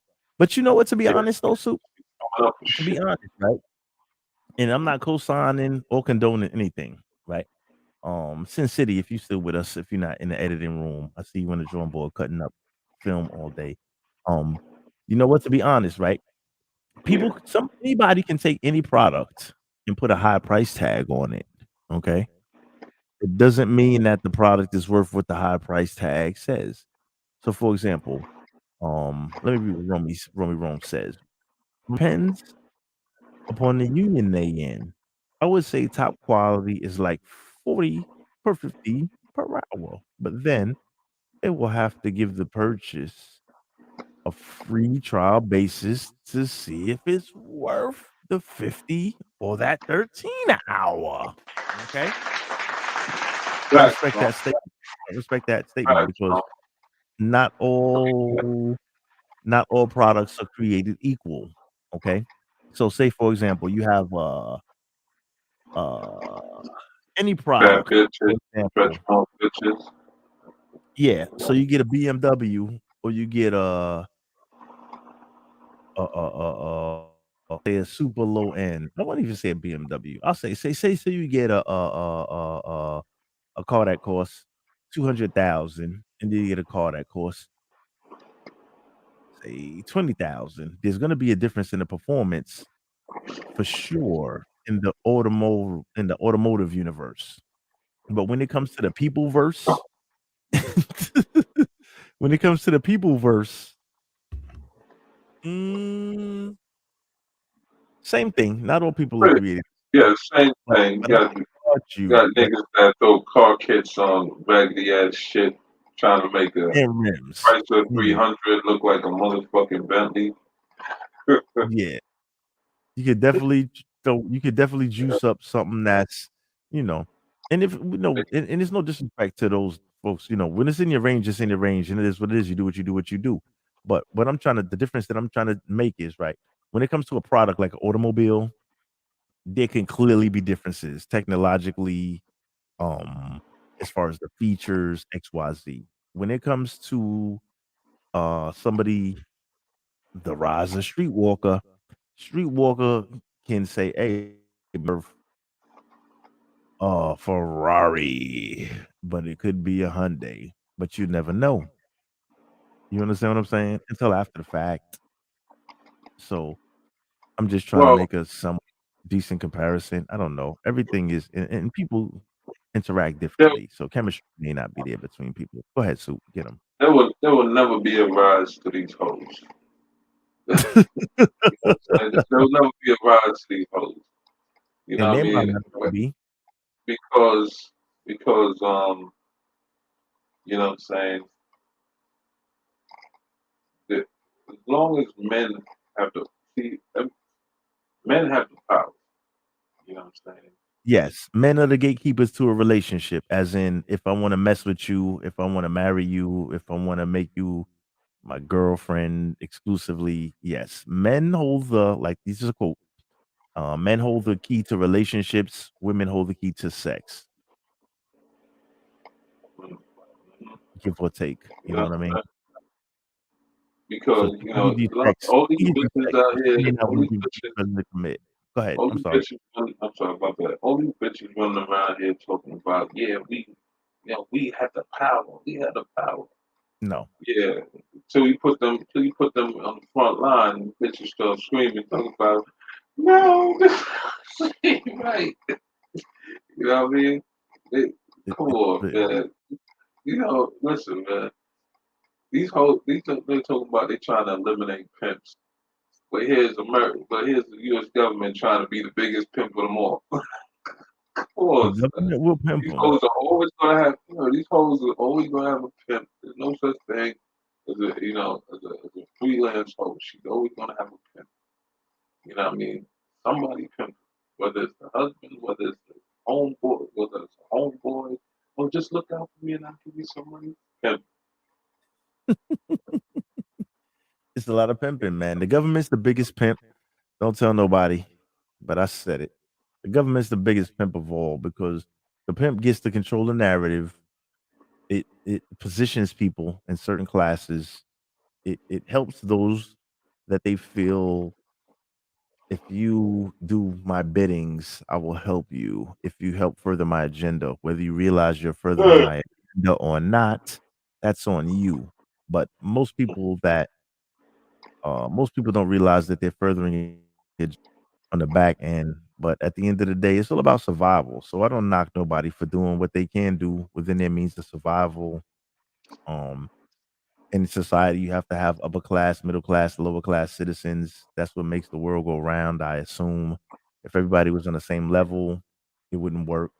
If everybody was a boss, not just saying I'm a boss, because you could actually be on the street. You could be on a track independently selling your services, but you can be on Instagram saying I'm a boss. Yeah, you're a boss because you're in control of your own finances and what you're doing, but that doesn't mean, you know, doesn't mean you're a boss because the boss hasn't. And if you're your only employee, spoiler alert, shout out to Tony D. Spoiler alert. If you don't have any employees, you're not a boss. Romy Rome says somebody got to get pimp one way or the other. You goddamn right. Go ahead, Sue. Yeah, one time I had 3 bitches wanted me to pimp them one time. 3 bitches. I was young too. I was in young, I was in my 20s. Bitch wanted me to pimp them shit. But I just couldn't do it, man. This shit is too much Your work. mic going in and out, Sue. You need to hear all the details. Your mic is going in and out. We need to hear all the details, sir. What is going on tonight? My shit. That hookah bubbling hard. So What about good. that? Is it too loud or too little? Or not loud enough? That sounds better because I just want slow down because we got that New York talk, so we talk mad quick. Slow it down because remember I got West Coast also, so just just keep it slow and steady and just let it roll. Go for it, my man. Just tell me if you hear me. What about now? It's crazy right now? It sound a little lower, but you can turn it up. I'm not worried about the background. I just want you to come through No, I'm clear. just going through Everybody some hear audio what you're saying. settings. I'm just going through some audio settings. Just tell me when the shit is just clear out pitch. Yeah. Take your time. You know what? Hold on. Maybe I can do this from inside my studio. Hold on. What about this one right here? That sounds much better. Now you fucking with my mic. A little background, but go for it. You get rid of the background. What about now? That's perfect. Go for it, brother. Yeah. I had some bitches wanting me to pimp them back in the days, you heard? I was like, man, that's too much fucking work, man. Bitch talking about, no, all you gotta do is just sit in the car and make sure, don't watch out for this. And I'm like, bitch is trying to teach me how to do the shit. She's teaching you how to pimp her. Yeah, son, that shit was crazy, nigga. I said, nah, man. Nah, bitch, I'm good. I'm good. I mean, to some niggas, that would be like the perfect shit. Like, oh, son, you want a bitch that want fucking. But it's just, you know what I mean? I'd turn it to Gator, man. Gator want his money, bitch. Oh, man. I know, that shit is real, though. That shit, if y'all ever watch The Other Guy, with Will Ferrell and Mark Wahlberg, when there was cops and shit. I will check it out. When there was cops and shit, that is exactly what it feels like. You be a square, and then you turn into fucking Gator. Like, yo, bitch. That's so crazy. That's crazy. That's exactly how it experienced before. So she didn't like the previous pimp. So she said, you know what? I'm not gonna rock with you. I'm gonna rock with somebody that I'm feeling and turn him into my pimp, which is extra gangster. That means she was Nah, I mean, technically, the nigga that she was fucking, he was a punk. You know what I mean? Could have whooped that nigga ass anytime I want. You know what I mean? I send the nigga to go get me some cigarettes and shit. So the bitch look at it, look at it like, yo, I'd rather fuck with him. Yeah, Romy, you know what I'm talking about. That's it. Yo, I swear to God, son, any nigga who's thinking about being a pimp, right? See, if the niggas that go looking to be a pimp, you know what I'm saying? They're already fucked up in the game. Yeah, you're done already. You know what I Yep. mean? Yep. Once if you get a bitch to choose you and shit like that, your game will be mad tight, son, because you know what I mean, she, this is a bitch, so she know the insight to bitches. This is the She game. know what a bitch is talking about, or what when a bitch is playing games and shit, and she alert you to what a bitch, you know what I mean. So yeah, man, the bitch wanted me to pimp her, and yo, I ain't gonna lie, Romy, man, I was starting to turn into Gator, son. I'm like, yo, bitch, yo, Gator, what my buddy said, I was like, yeah, you gotta look at, you could bring it up on YouTube and put in Gator, Will Ferrell Gator or some shit, and I would pull yo, it up, but I don't want to get my little 50 views shot down. that shit was crazy, man. That bitch, yo, she was the first one. The other bitch, she was telling me like when you see bitches with the like the those neck chokers or some shit, Yeah, them that chokers around their neck. leather joint, black leather joint. Yeah, Yeah. Mhm. what I mean, that means they do have a pimp, but he's locked up, and that's just mean that the bitch is, what I mean, you still hold on to the bitch. So I had this bitch who she was ready to take that Game shit on. off and say she Street was game. gonna move. I said, "Oh shit." She was ready to take the black collar off, just to fall under the umbrella. Boss up. That's that boss up. That boss up Yeah, move. yeah, and what I mean, looking for signs on bitches like tattoos. Bitches that got the lipstick on them. What I mean, Yep. that means that's Hit, one of their former hit that. managers. The Playboy Mm-hmm. Bunny tattoos. You gotta look out for those shit. That means they're under management, under Yep. specific management. So I mean, like there's so much shit. Like, so that's why I like, because the bitch taught me a lot. I ain't gonna lie, this whole taught me a lot. So this is why sometimes, like, what I mean, um, I could be like, I'll be on some like, you know, bitch, I know you lying. I already know your game, bitch. I already know what you're gonna say before you even say it. Like, bagging a bitch is mad easy. You know what I mean? You really don't need a dating coach. So it surprises me when niggas is going to dating coach. I'm like, really? Really? You don't need a dating coach. All you gotta do is walk up to a bitch and say hi. Once you say hi, man, you planted a seed. That's it. You know what I mean? Um, listen to a bitch. Listen to what the fucking bitch is talking about and shit like that. It's two type of players. The ones that give the bitch her fantasy, and the one that, let me see. Let me see. Like, it's like this, right? I'm gonna tell y'all. I'm gonna put y'all some shit. Like, for all you, because I be watching some shit with some dating coach. I'm like, this is some stupid shit. You got you got your manipulators. You got your manipulators, and you got your what's the other one? What's the other one? Damn, I forgot the shit. You got dudes that you got two type of games you can play with a woman, right? You can either manipulator, or you could finesse her. You know what I mean? So the difference between the dude that finesses bitches and the dude that manipulate bitches, right? How do you finesse a bitch? Finessing a bitch is giving them what they want, what they think giving them what they want, asking for. So when a bitch say, I want a man like this, I want a man like that, you create that man for her.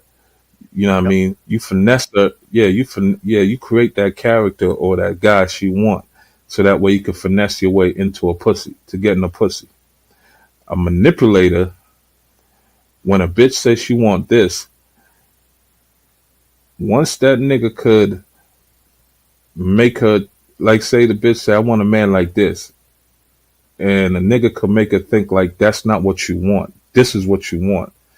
You know what I mean? That's the that's the starting process of manipulating a bitch.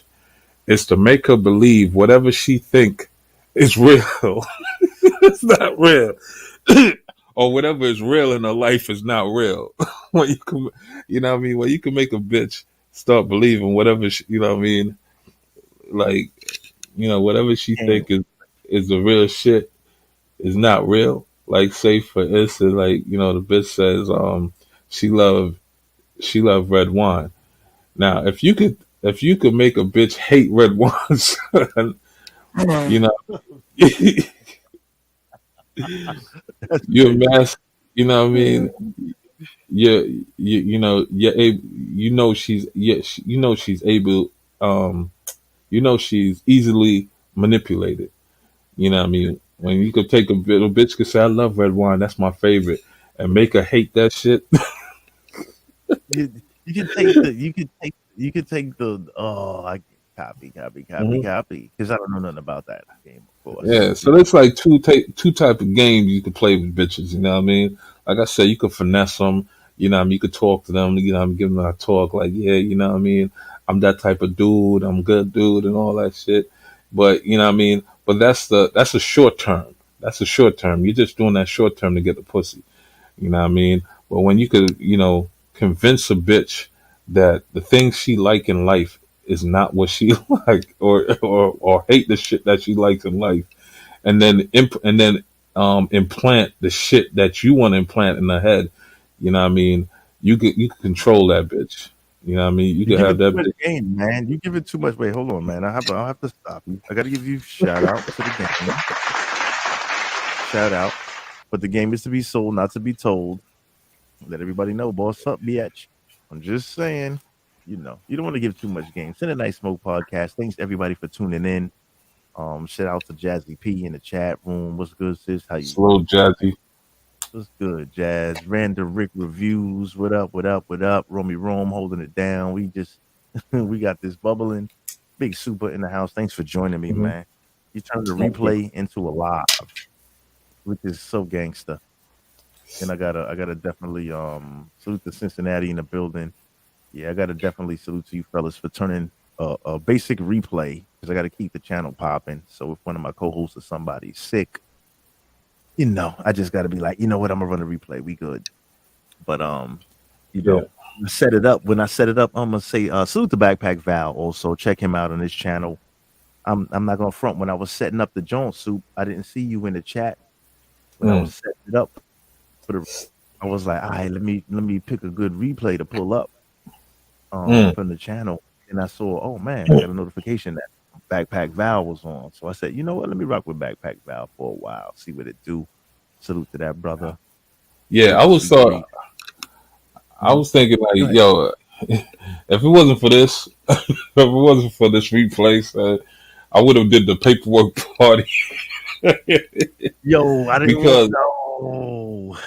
I watched the whole live with Keith because I told Keith, man, I really need to watch this, and yo, there was so much shit to unpack. Yo, the lies this nigga was telling at the paperwork party. Yo, let me get next week Sunday, man, on Sunday night on Sunday Night Smoke. We doing a wrap up of the paperwork and unpacking some of the lies that these niggas tell, man. I'm gonna give you a quick introduction, like a quick Go ahead. Go a ahead. quick a quick preview of what's gonna happen, son. The nigga said the time that the shit happened, right? He graduated high school. Then my cousin Rod asked the nigga, how did you get so much time taken off of your sentence? The nigga said, because I did the GED program, nigga. So I'm saying to myself, yo, hold up. How the fuck you graduate high school and graduate GED at the same time? It's impossible. It's impossible. That don't make no sense. And I'm not making this shit up. This is what he said out of his own mouth. First, they asked him, when did this all happen? Oh, no. First, he said, you was on the bus, though. You graduated when you were 16. He said, no, I graduated when I was 18. I graduated high school when I was 18. I was like, okay. Then keep going on further. Then the nigga said, how Raz asked him, yo, how you shed so much time off your sentence? Nigga said, I went to the GED program and I graduated. I got my GED. Jeez. I said, hold up, man. I'm looking at the live. I'm like, none of y'all niggas caught this. I'm watching the rest of the live. And I'm like, did none of y'all I niggas wasn't caught paying this? attention. When I saw the replay, I was kind of skimming through it, like, so I wasn't really focused in because I was just like, well, everything is what it is. But I was like, wow. Yo, there was so much shit. Nigga said, the lady wasn't supposed. No, oh man, there is so much shit that needs to be wait. Don't cross over into the danger zone. We done what we did over here, but yeah, that's the next level. The paperwork party. Man, I don't got no animosity towards son. I don't feel no bad way, but I feel some type of way, son. Fuck that. It gets kind of crazy. It gets crazy, and yeah. After watching the live and hearing the nigga lies and shit, and then reading the paperwork, yeah, it's personal now, nigga. It's personal now because at first, I skimmed through the paperwork. I just seen some shit. I'm like, oh man, this nigga is a fucking rapist. But then after hearing the nigga trying to explain it, my bad. Put a G in front of it. Put a G in front of it. Like After, you can't bust a grape in a food fight. You put a G in front of it. Yeah. So don't mess up the after reading the whole, after hearing the lies, and I'm reading the paperwork now. I'm like, yo, the shit he's talking about don't add up to the shit that's written down. You know what I mean? Because you can't plead guilty and then come back and say, well, the things that they wrote is not the same though. It's not what really happened. So either you did more or you just pled guilty to a crime you didn't commit. So which one is it? You can't say come on, man. Yo, there is so much shit to unpack in that shit. I didn't even, like I said, I caught the replay because I wasn't there live. Let me jump to Romy Rome real quick. Rome says kind of same thing you saying, Soup. Romy Rome said and this is no shade towards the individual that is being in question. It says GED program. It's Rello. J Rello. GED program then get just you in case, time cut, bro. If you don't have a high school diploma when you're in there, school is mandatory in the pens. And then he follows that up with it. And bring that up on the joint. Put that super. It just be too much for me to type. Wait, hold on. Let me set that up because I chop shit up. I'm glad you caught that super. It just be too much for me to type and then chat. Be late for the read.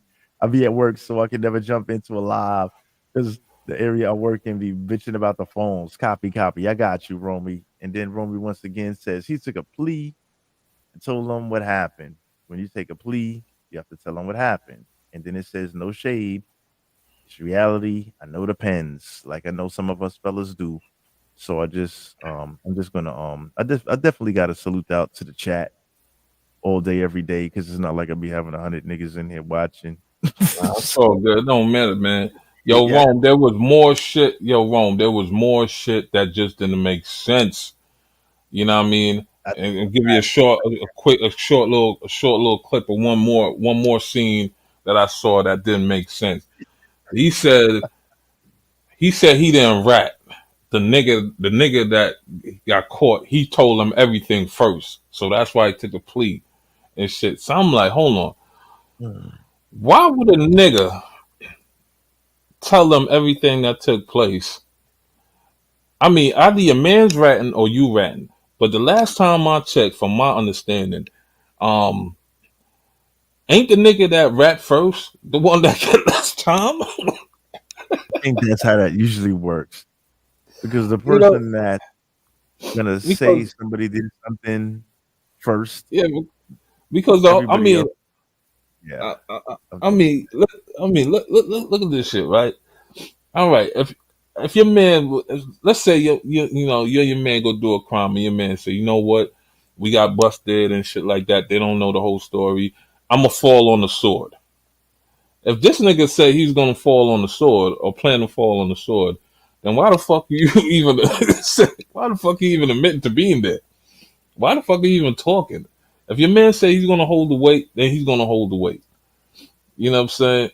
But the last time I checked, whether you the driver, whether you the lookout, whatever it is, y'all equally get charged for the same act as if you did it. If you did the act with the nigga, y'all equally get charged. So y'all equally gonna get the same time. Now, whoever talk first or admit first will probably get lesser time than the one who don't talk. So that means his man, if he say his man talk first, that means his man cut a deal and gave him up in order to get lesser time. But from the way that shit's going, if your man is that bold enough to do that, he's not falling on the sword. He's ratting. No, he's Or right. he's depending on you not to say nothing, and then y'all gonna go fight and y'all gonna share the same time. But this coward ass nigga, you know what I mean, couldn't do the time, so he started telling on the crime. And All I then can say is, I he's think the a first rat. person that says something, the first person that start talking, you know, you just don't want to He's do the that. first one who get a deal. Yeah. And we know who was the first one who started talking, because the nigga can't shut up. But the shit is so much more deeper. Like, I'm listening to shit. The shit is so much more deeper, Rome. Like, I really need to give this. We really need to do a paperwork party so that way we can break this shit down. You know what I mean? I can't even have that over here. I can't even. You know what it Yeah, is? and that's another thing, Romy. That's another thing, Romy. That nigga is the one that set up the whole robbery shit. It was his idea. You know what I mean? From listening to what he's saying and reading the paperwork, it sounded like he was the one who planned the whole shit, who planned the whole fucking robbery. Or, talking about and then the nigga tried to say, yeah, I went to jail for burglary, like some it's like some soft crime, like, you know what I mean, niggas was at home and he broke in the house, and I'm like, get the, Oh man. But then when he realized people got the paperwork on the nigga, then all of a sudden, yeah, it was a home invasion that went wrong. Nigga trying to soften it up. You know what I mean? Nigga trying to soften it up, man. Talking about, we didn't know she was home. But the nigga say y'all knocked on the door.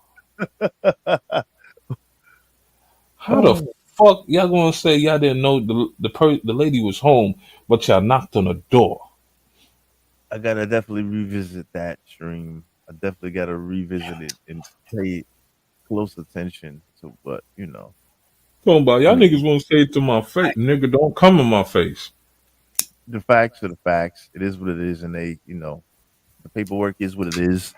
I kind of scanned over it real quick, but Yeah, I did the same shit until I saw the live. I did the same that shit one until I saw the live. I Duct gotta see tape. Go to a fucking about to do a burglary with duct tape. No, nigga, y'all know the person was home, and this was all planned.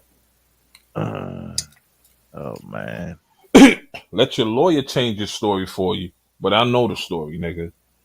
Oh Any boy. street nigga, any real street nigga who read that paperwork and listened to what you're saying, they if we was in the pen, Two different things. Yeah, that don't word. hold. Is what If we was in the fucking pen and you just came in the house and we you know what I mean, we going to you know, me and a few of the homies going to your house. Lock the door, lock the door behind you. Say, yo, what's good, son? You know what I mean? Where you from? Oh, I'm from such and such. What they got you in here for? You know what I mean? We gon' you know, and niggas start talking about, yeah, you know what I mean? We got you can't lie to a nigga, you know what I mean? You can't lie to a nigga that, you know what I mean, that knows how the street work and know how the game works, man. You know what I mean? Cause they niggas gonna find out. Your first story, the first story you tell, yeah, you might you might little fib a little bit, but when niggas start breaking you down or putting the pressure on you, you gonna talk, man. And that's what happened. Niggas probably had that nigga in the cell like that, and the nigga told him some half-ass story, and after that checked in. A nigga went in to go check in because he knows it's a matter of time before the rest of them niggas in the house find out what he really in there for. He checked in. That's why, like, if you listen to Kayla said, you know, he was in jail before, so you know, it seemed like he was having PTSD when he was okay. You know what? I can't front. I kind of put that out there. Like, you know, when on the gate, it may have been a little crazy. You know what I'm saying? Yeah, so you know what I mean.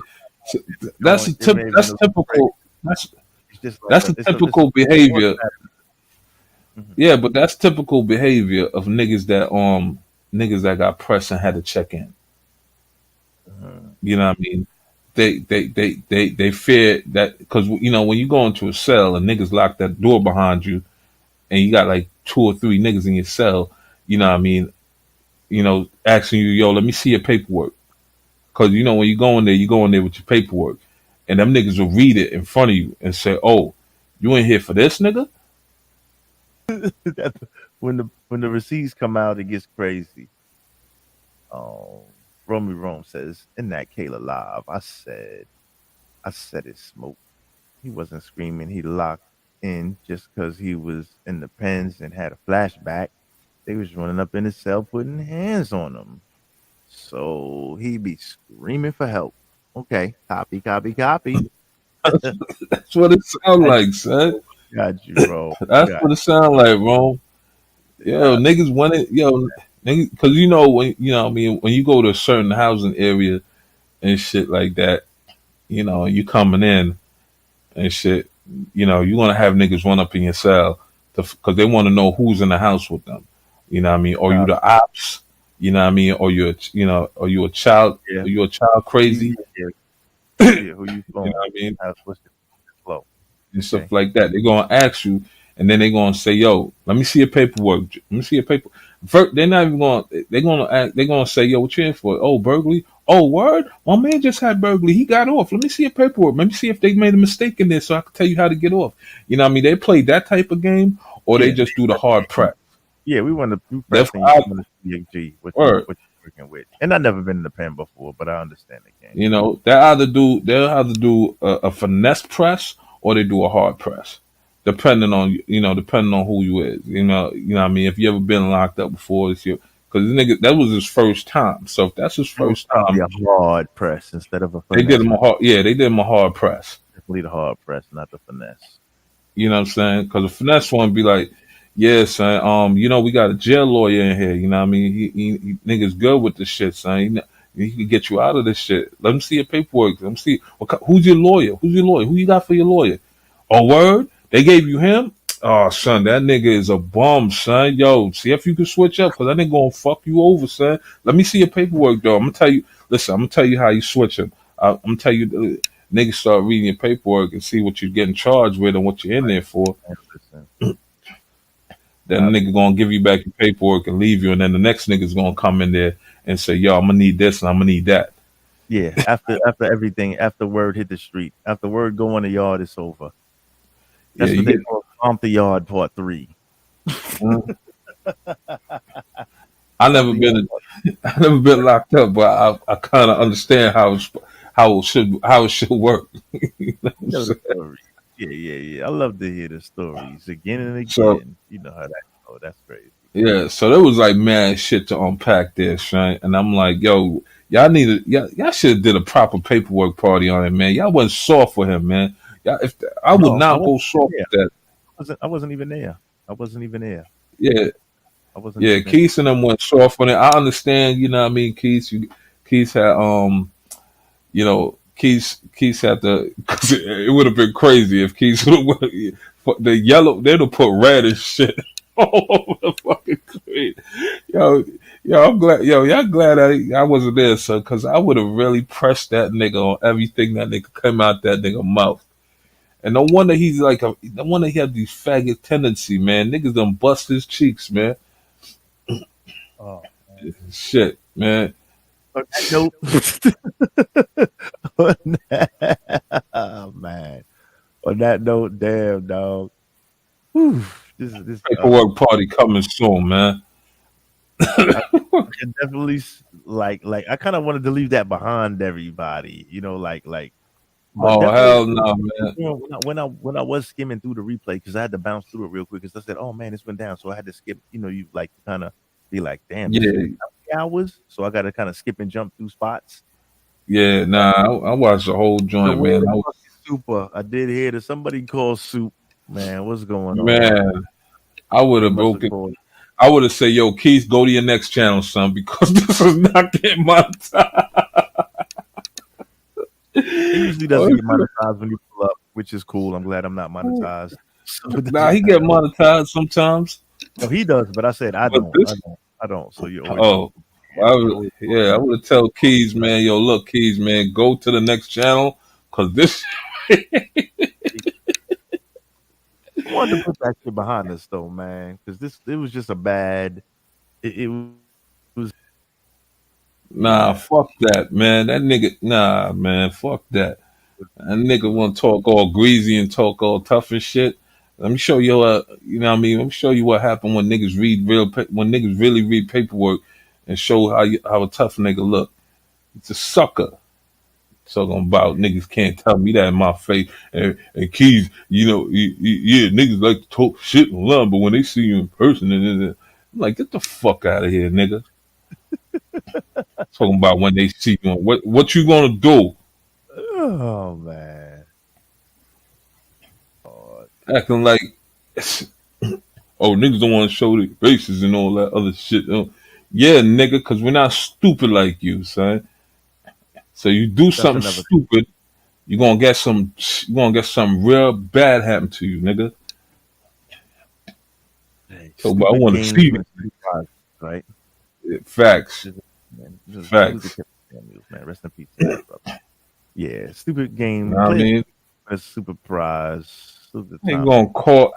What pisses me off? What pisses me off about the whole shit is that the lady's son was that nigga's friend.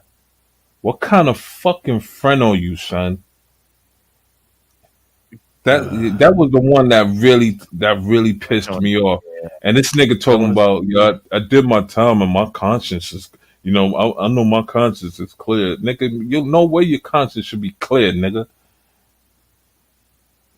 That's something you gotta live with the rest of your life, nigga.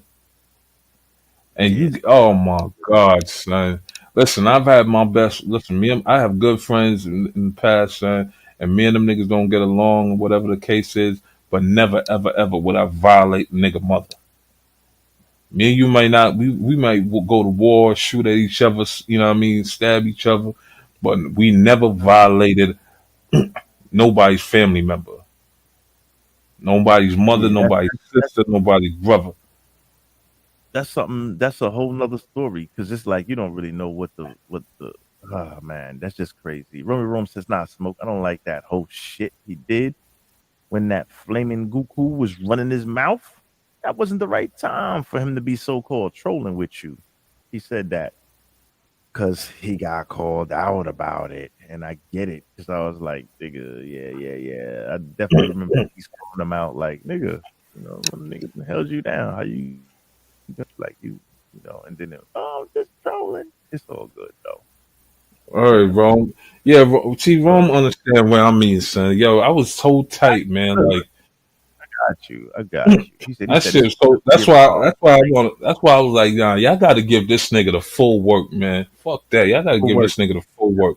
That's that's below a snake. You know what I mean? That's below a fucking snake. You've been riding on the school bus where where your homeboy's mom work and shit like that. She pick you up and drop you off home. I'm pretty sure there was time where you was hungry and the bitch and she fed you and shit. Little extra school lunch, a school brown bag lunch, school bus. You know what I That's mean? definitely weird. This is weird. He said he sprint up to get robbed. He's sucking shit, bro. He can't be trusted or at all because you see how he move. I hear you, Rome.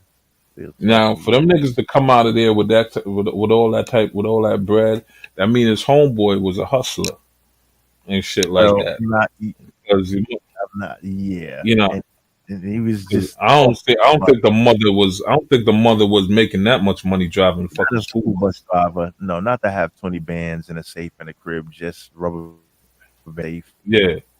So that nigga knew where the bread was. That nigga knew where the bread was because that was his man's and shit. And then they went in there and did it on violator like that. Nah, listen, man. Come on, son. Nah. Nigga, you the Sin dropped off the panel. He's so done with this shit. He like, I can't. Yeah. Nah. I mean, it's cool, but it's crazy. Yo, I get it. I would show this nigga no mercy. Show this nigga no mercy. I'll make that nigga look like a whole fucking clown on here, son. Whole fucking. I definitely didn't. Like I said, I didn't read too much into the. Okay, this is that. Okay, yeah. All right. Yeah, niggas want to give him second chances and shit. I'm not giving that nigga no second chances. I don't even want to hear that nigga voice. And I'm in that shit. And I ain't mad at you, man, for that situation, man. For that situation, I'm not mad at you. And you got to respect everybody's opinion, man, because this is, of course, opinion radio. This is what we do over here. That's what we do best.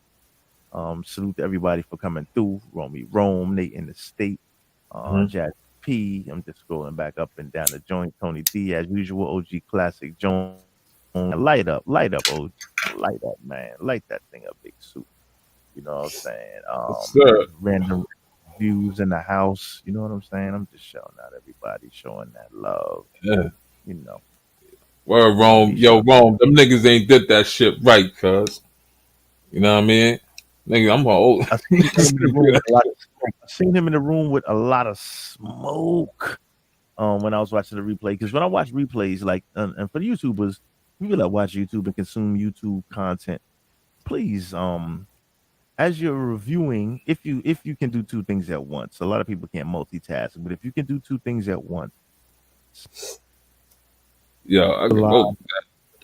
Game is going on because it gives you so much more background information and how people are, intaking the information and the content and what their feelings are about it. So I like to get double the experience out of it. So I like to watch the videos while I'm reading and kind of working it. Go ahead, Soup. Yeah, see, Rome, that's why, like, sometimes I want to meet a lot of niggas, man, because you don't know who you meeting, son. And sometimes I'm a good judge of character. Like, you know what I mean? If I'm not feeling a vibe around you or shit like that, you know what I mean? I'm gonna just listen to you. I'm just gonna hear what you're talking about. You know what I mean? But if you're somebody cool, where you know what I mean, I could chop it up with, then you know what I mean, I talk a little bit more around you and shit. You know what I mean? But that's why, like, yeah, man, like, shit, my circle is dumb small, nigga. My circle is dumb small. Nothing wrong with that though. It's You know what I'm saying? as you get older from wisdom and experience, you shrink your circle. It's okay. Word, man. It's good to shrink your 'Cause circle. I used know to- a lot of people out there crazy. You know, I had sucker niggas in my crew like that do dumb shit and then come back and say, "Yo, man, niggas got me, niggas." I said, "How niggas got you? Who got you? What? You know, but what happened?" Yo, come to find out, man. You know, they want to start some shit and then they want you to fucking handle it. Fuck out of here. Yep. You Yeah, know that's what I mean? I got like, yo, I got a problem. Yo, we need to try to take care of this. And you like, word for one, this shit happened. Everything I did, man, I always did by my fucking self. You know what I mean? You know, if my people was around and they got in, that's another story. But if me and a nigga had an issue, son, best believe the only person you want to see is me. You're not gonna see 10 niggas behind me. You're not gonna see 5 niggas. You're not gonna see none of that. I'm the type of nigga that, you know what I mean, if you outside talking about, yeah, I'm over here, nigga, no, that's not how I find you, nigga. I come where you're comfortable. Yeah. I come, you know what I mean? When you see me, when you see me, you know what I mean?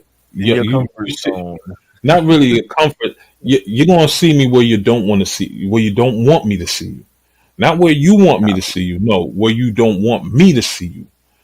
You know what I mean? In an uncomfortable situation in the wrong time. Like, oh man, why I gotta run into this place? And you always could tell these. You know when you catch them in a place where they never was expecting to see you because they have that fucking deer in the headlight look. Oh, the deer in the And headlight. that's That's when, classic. The deer in the headlight, like, you know what I mean? They're like, oh shit. this is definitely the wrong time for me to bump into this cat. Which is And that's the best time to catch a nigga. You never want to catch a nigga where he tell you, yeah, I'm on the block, nigga, I'm over here, I'm on the block. Fucking no, nigga, I'm not gonna go there. Where you want me? No, I want to go where you don't want me to go. That's where I want to It's go. called getting the drop. I want to get the drop, pretty much. And Mhm. it's just like, you know. But I'm not, Shit, I'm not man. about that life. I'm not about that life though. But if I was, I would like to get the drop on you, kind of, sort of, or I would like to catch you in an uncomfortable situation to where it's Yeah, like, I retired, man. This got to be one on one right now because you here with your shorty, Listen, mama, I would. and your two little men. So they're gonna hold them bags. You can tell them to sit here, have a seat in the mall, and you'll be back after you shoot this 15 with this dude right here. Nah, I'm But on you go gonna have time. to- But you gonna have that's to the see me thing, outside. though. But that's the 'Cause I thing, respect Smoke. the women. I respect the kids and the baby moms. They don't got to see me put hands on you. You can tell them have a seat. We'll be back in 15 minutes, and we're gonna take a walk outside, and we're gonna do what we gotta do. That's how I feel about it. You know what I mean? Yeah, but I'm different too, son. On that flip side of the coin, I'm different, man. How you roll with it? Wherever you see me, son, is go. If I know I got problems with you and it's a real problem, wherever you see me is go time. I'm It's a always on go time. It's a There good ain't there ain't never a spot you gonna catch me where I'm gonna be uncomfortable or compromised. You know what I mean? Because I'm all on go time. When I say I'm on go time, if it's real, I'm on go time. You know what I You go mean? pro 12. Listen, Big Super, aka now you go pro 13. We're gonna listen, skip another I mile. could be on the hospital bed with an IV in my arm, and if you pull up in the hospital, yo, what's up now, nigga? I'm pulling the IV out and I'm beating you with that walking stick, nigga. We going in, nigga. You could be in church, nigga. We could be in church, nigga. I'm flipping the pews and all that shit. I'm trying to beat you to death in there, nigga. Let's rewind. We can't do that we can't do that in the house of the Lord. But I'm saying, you know what I mean? That's in the hospital we can go down. The churches maybe listen, I'm retired, Smoke. I'm retired. You know what I mean? I it don't can get go down down like anywhere. I don't get down like that no more. You know what I mean? I'm retired. You know, most of the time, you know what I mean, I keep it Can't pushing, happen son. though. I keep It it can't and pushing. will But happen though. This way. if it should happen, you know what I mean? You know, I normally don't tell niggas, you know what I mean? I don't normally don't talk like this or say shit like this because you know what I mean, I don't want to give you the heads up or prepare you. You know what I mean? So I'm just I don't like to prepare my enemies for when I'm coming for them, you know what I mean? Or how I'm coming for them. No, don't have the blinky. No, don't have nah. I never. Listen, listen. You don't want to advertise when you're pulling up. Like, hey, My pull up. thing, Okay, I'm gonna take your advice because you're ready. Nah, yeah, I fuck got that. You know what I mean? that's funny though. Yeah, exactly, Rome. Exactly. Always, I always listen to people when they talk in conversation or multiple conversation, man. You know what I mean? And you could get a feel of, you know what I mean, what kind of nigga they is, you know what I mean?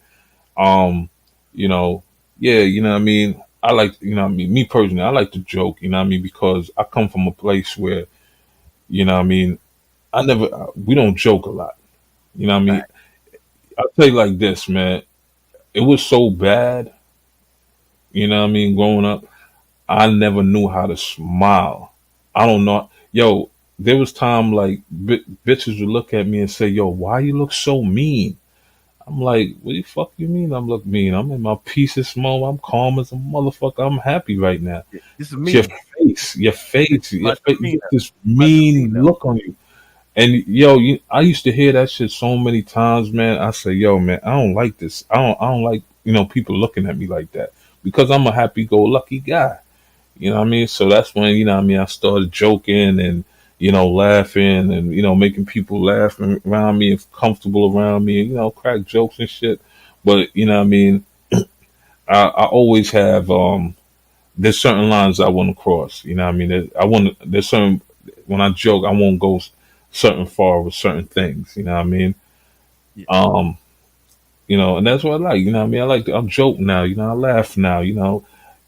Because I'm not that young. I'm not that 20-year-old no more. I'm not that 30-year-old no more. That was so active. Yeah. You know what I mean? Now I'm Crazy energy. Like the energy was crazy. Like back in the what? day. Yeah. Yo, you know what I mean? Fucking clubs. Me and my mans. Because I only hung out with one. Like anytime you see me, I either have the most I hang out with is like one or two people. That's it. You know what I mean? Yeah, I had a squad with me and shit like that, but I never hung out with the squad like that. Or if they see me and just be like, "Yo, what up?" Yeah, and I'm out. I never wanted to be around because I was afraid of if a nigga doing something, police is taking pictures and all that shit. I never wanted to be taking no pictures. Yo, you know how bad it is, son? I'm not in my high school yearbook. There's no pictures of me in my high school yearbook. That's because you ain't graduate, damn it. No, I graduated. Here's the crazy thing, right? I graduated, right? I skipped graduation. I just went and got the diploma and got the fuck out of there. Yeah, give me my joint. I'm out of here. I ain't rocking with y'all. I got a high school diploma, son. You know what I mean? Cool, same with junior high school. You would never find a picture of me in junior high school. You would Damn, never started find the a picture of me. campaign from way back. I ain't mad. Yo, even in That's because they couldn't get this nigga even to in smile. They couldn't get this nigga to smile. even in, Like, yo, man, get out the picture. If you're gonna ice grill and everybody else is cheesing, get your big ass out the picture. even when it came to like class pictures when I was a young kid, Yeah. you know what I'm saying? Thank God my mom, my parents couldn't afford to pay for them. Stupid. So Thank God they couldn't. So you yeah. weren't. So that now they can't backtrace. I didn't have none of those and shit like that. So when it comes to school, picture. yeah. So Go ahead, if you looking for a picture of me in high school, you're not gonna find it. If you're looking for a picture of me in police records, you're not gonna find it. You know what I mean? Or that junior high school picture where we all had braces and all that crazy ish. Buck I ain't teeth had no pictures with a raggedy sweater with on. no. Like, they can't. There's Listen, not I was picture on YouTube with a circle on it with an arrow saying that's Big Soup at 12. listen. I was on my basketball team, and when we was scheduled to take the team photo, That's I'm crazy. not on it. I'm not on the team photo, son. That's crazy. That's crazy. Big Rome. If you from the 90s or been in the streets, you already know facts. Like, yo, niggas like, nah, I'm good. I'm good. All right, man. Yeah. So all these, That's you know what? I know, shout out to them cats that taking the pictures, smiling and all that. You know what I mean? No That's a smiles good on thing. now. You got the memories to hold on to and stuff like that. Now in hindsight, that I look at it now, I wish I would have had some pictures taken back when I was younger. You know what I mean? But I can't find. Actually, no. Matter of fact, I have Put it on one your baby album picture. cover. Put the baby picture on your album cover. It's I gonna have be an one baby picture, audio. son. It's gonna be an audio book. Go ahead. Yeah. I have one baby picture. I had a few family pictures, but those are the old school joints. You know what I mean? When you have to use a camera and a film and develop that shit. So it's 35 nothing digital. millimeter, 110 Yeah. millimeter. I don't have digital. I don't have like no. Do I have? Yeah, I do have some digital photos and shit like that. But Look, but this was we later can go on in life I started taking those. But it's photos. It's photos where I could change my appearance. copy. It's crazy. Like I could look. Technology right I could now. look fucking. Or I could look 50 years old, and in a blink of an eye, I look like I'm 25 or 30. The game is definitely crazy. The I technology game mean, is crazy. no, People this is real life. That's not even no filter. This. in real life, you talk about like with a shave and a haircut and a lineup. Yep. I could change. Yo, listen, I will change my appearance, nigga. I mean, Okay. y'all work with the filters. I know how to change my appearance and shit like that. With there's tricks and ways how I change my appearance. Like y'all would never, y'all would walk past me and be like, "Yo, is that him? He looks like." That's why, like a lot of people, like if you should see me smoke, if me and you should meet up smoke, You shall. the first thing you're gonna say is, "Yo, you look like somebody I know." Right. I promise you that. Everybody that came across me. The thumbnail, when I first saw the thumbnail months back when we first connected, I'm like, damn, I look like I know this nigga. Which is crazy that you say that. You know what You I'm got a saying? universal look. This picture right here is a very universal look. Like there's a big super in every hood in America. And the crazy thing is, like, I mean, there's certain image of this, there's certain aspect of this image that you could cross me with. But I promise you, like, I've been changing. I know I've been changing my appearance and shit, like my facial feature, and know how to change my facial. You know what I mean? yep. Just all my facial structure and all that, to the Me point too. where everywhere if I go somewhere, people gonna say, "Yo, damn, that nigga look familiar, son. Where did I know this nigga from? He look, yo." I mean, sometimes it could get me caught up, and sometimes you know what I mean, it could get me out of a jam. You know what I mean? One way or the other, like, damn, I think my man know this nigga. He One must know. time a nigga almost smoked me. That's crazy. Like, yo, I think that's Jimmy, man. Oh man, so yeah, I was in a this shit happened to me too in Boca Chica too, man. But one time I was in Brooklyn. Where was I? I was at I was at Jimmy Jazz on Flatbush. I'm in there, Clothing copping store. For stuff. those that don't know, that's a clothing store. Go ahead. Yeah, they locked down. Yeah. So I'm in the store and then shit like that. I'm trying to cop some sneakers or whatever the case is. Some nigga walked in. He's like, "Yo, what's up, my nigga?" And I'm like, "What's up?" He was like, "Yo, you don't remember me?" I'm like, "Nah, son. I don't know you. Who you?" He was like, "Yo, son, don't you got a brother?" I'm like, "No, I don't have no brothers." I'm like, "Who? Where do I know you from, though?" I mean, I don't know you. I mean, he had his hand in his hoodie, and I could tell he's gripping. Yeah. So you know what I mean. So in my head, I'm trying to calculate. Should I just rush this nigga right now, or what? But this is Grab like, that arm. Mhm. but this is like, I mean, I'm older now, so you know what I mean. I'm like, damn, all the beefs I had, I settled those. I have no issue. I don't remember no nigga that. But then he's looking at me and he's like, hold on. Oh snap, yo son, yo, that's my word. You look like this nigga I know, son, but nah, you ain't him. I know it ain't you. I'm like, he's like, yo, yo, you look, that nigga must be your twin or something, man. Yo, you look just like this nigga. It was really you. And, you know, nah, it really wasn't me because I didn't notice that. I'm joking.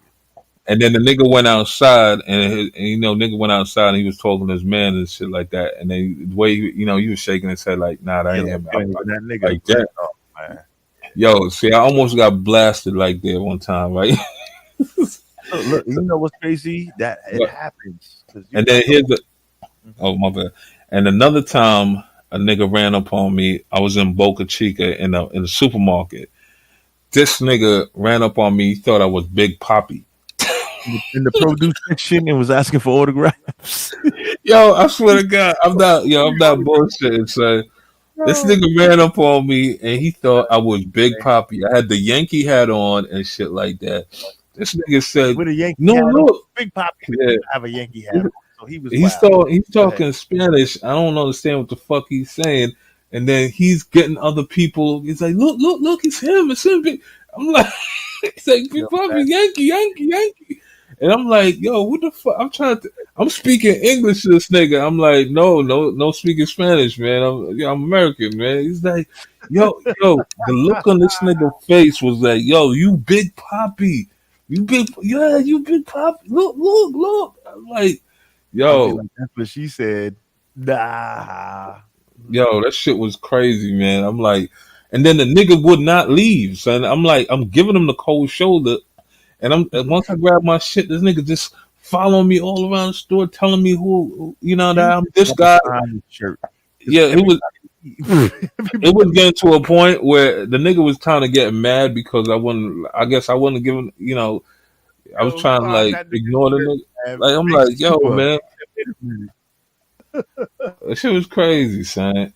And like that nigga's shirt, go about your business, man. Just give and me like when I go into clubs and shit like that, like yo, we're gonna meet up, Smoke. We're gonna meet up in one of these countries, and you're gonna see exactly what I'm talking about. I'll be in Brooklyn next week, man. I'll be in BK next week, just in case if All we're in BK next week. We'll link up. Yeah, I probably will be. Yeah, man. Like, yo, when I say you gonna, I'm not bragging. I'm not like, but I do, what I mean. I got the interchangeable face. You know what I mean? Like, You definitely look like a kid I used to go to junior high with, but I know our age brackets may not add up. But but this thing, I could add the age and I could lose the age. Facts, and that's the best thing about it. I could change it. Like I could change my body. Like I could change the form of my body. Yo, the shit is crazy. Like one minute I could transform. Yo, probably not that type of transformer, but like action figure. But like I could one day I could be all muscled up, and one day I could just have a big gut and just fat as fuck. Like I could put on. Yeah, I could throw on water weight. Don't drink word. Water. I could throw on like 50 pounds and lose 60 pounds in a short period of time. That'd be crazy. That's you know what I'm saying? And you can't tell the difference. You couldn't tell the difference. That means you're gonna get traded. Exactly. Like I demand a trade. Tomorrow he come in 60 pounds overweight. Like what the? And this is why I was so effective. Like what I mean, when I was younger, I was so effective of what I used to do. Because you could see me. I could spot you from miles away. If I was hunting, I would spot you from miles away. That's why I missed I missed the 90s and the 2000s and shit before all the social media and the cameras and all that shit. So now, but I still, So, I mean, like, yeah, man, it's like, so yeah, man, yeah, So yeah, man, yeah, yeah. That definitely the cameras and all the social media definitely changed life as we know it. If you like a early 2000s or a late 90s head, it's like the game definitely. So everything changed in front of our eyes. Yeah, even the clothes I wear, I put on certain clothes. I could fit the form of whatever I need to fit, whatever the image I'm trying to portray, or you know what I mean, Yes. or I'm trying to get it. Yo, I put on a suit, son.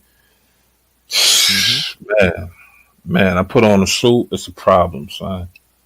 The suit is the real shit. OG and the OG classic in the building said, "Oh shit, y'all still on?"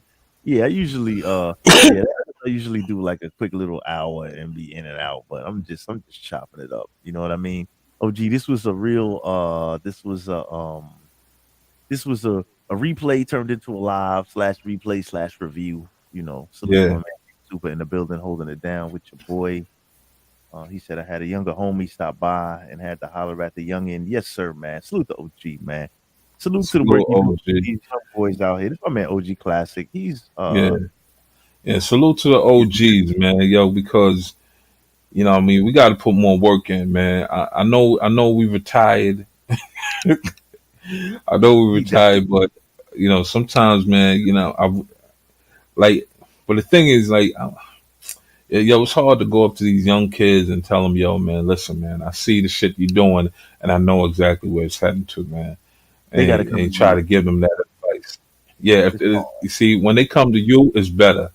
Yep. You know, when it comes to you, it's better because to go to them, you know what I mean, and try to, you know, change the mind. Hey, salute Jazzy P.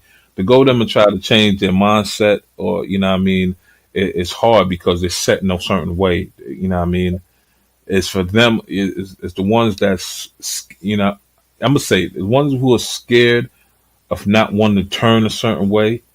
You know what I mean. Mm-hmm. We need, you know, as OGs, we need to make an avenue for them. You know what I mean. We need to make a place where they could, you know, where they could come and approach an OG, and Yeah. you know what I mean, and we could break the cycle before, you know what I mean, they get hooked into it. Because you know, when I was younger, I really didn't hang out with my own age. I hang Yeah. out with the older crowd, Me too. Same here. and they, you know what I mean, they kept me out of the little stupid shit that, you know what I mean, the younger niggas was doing.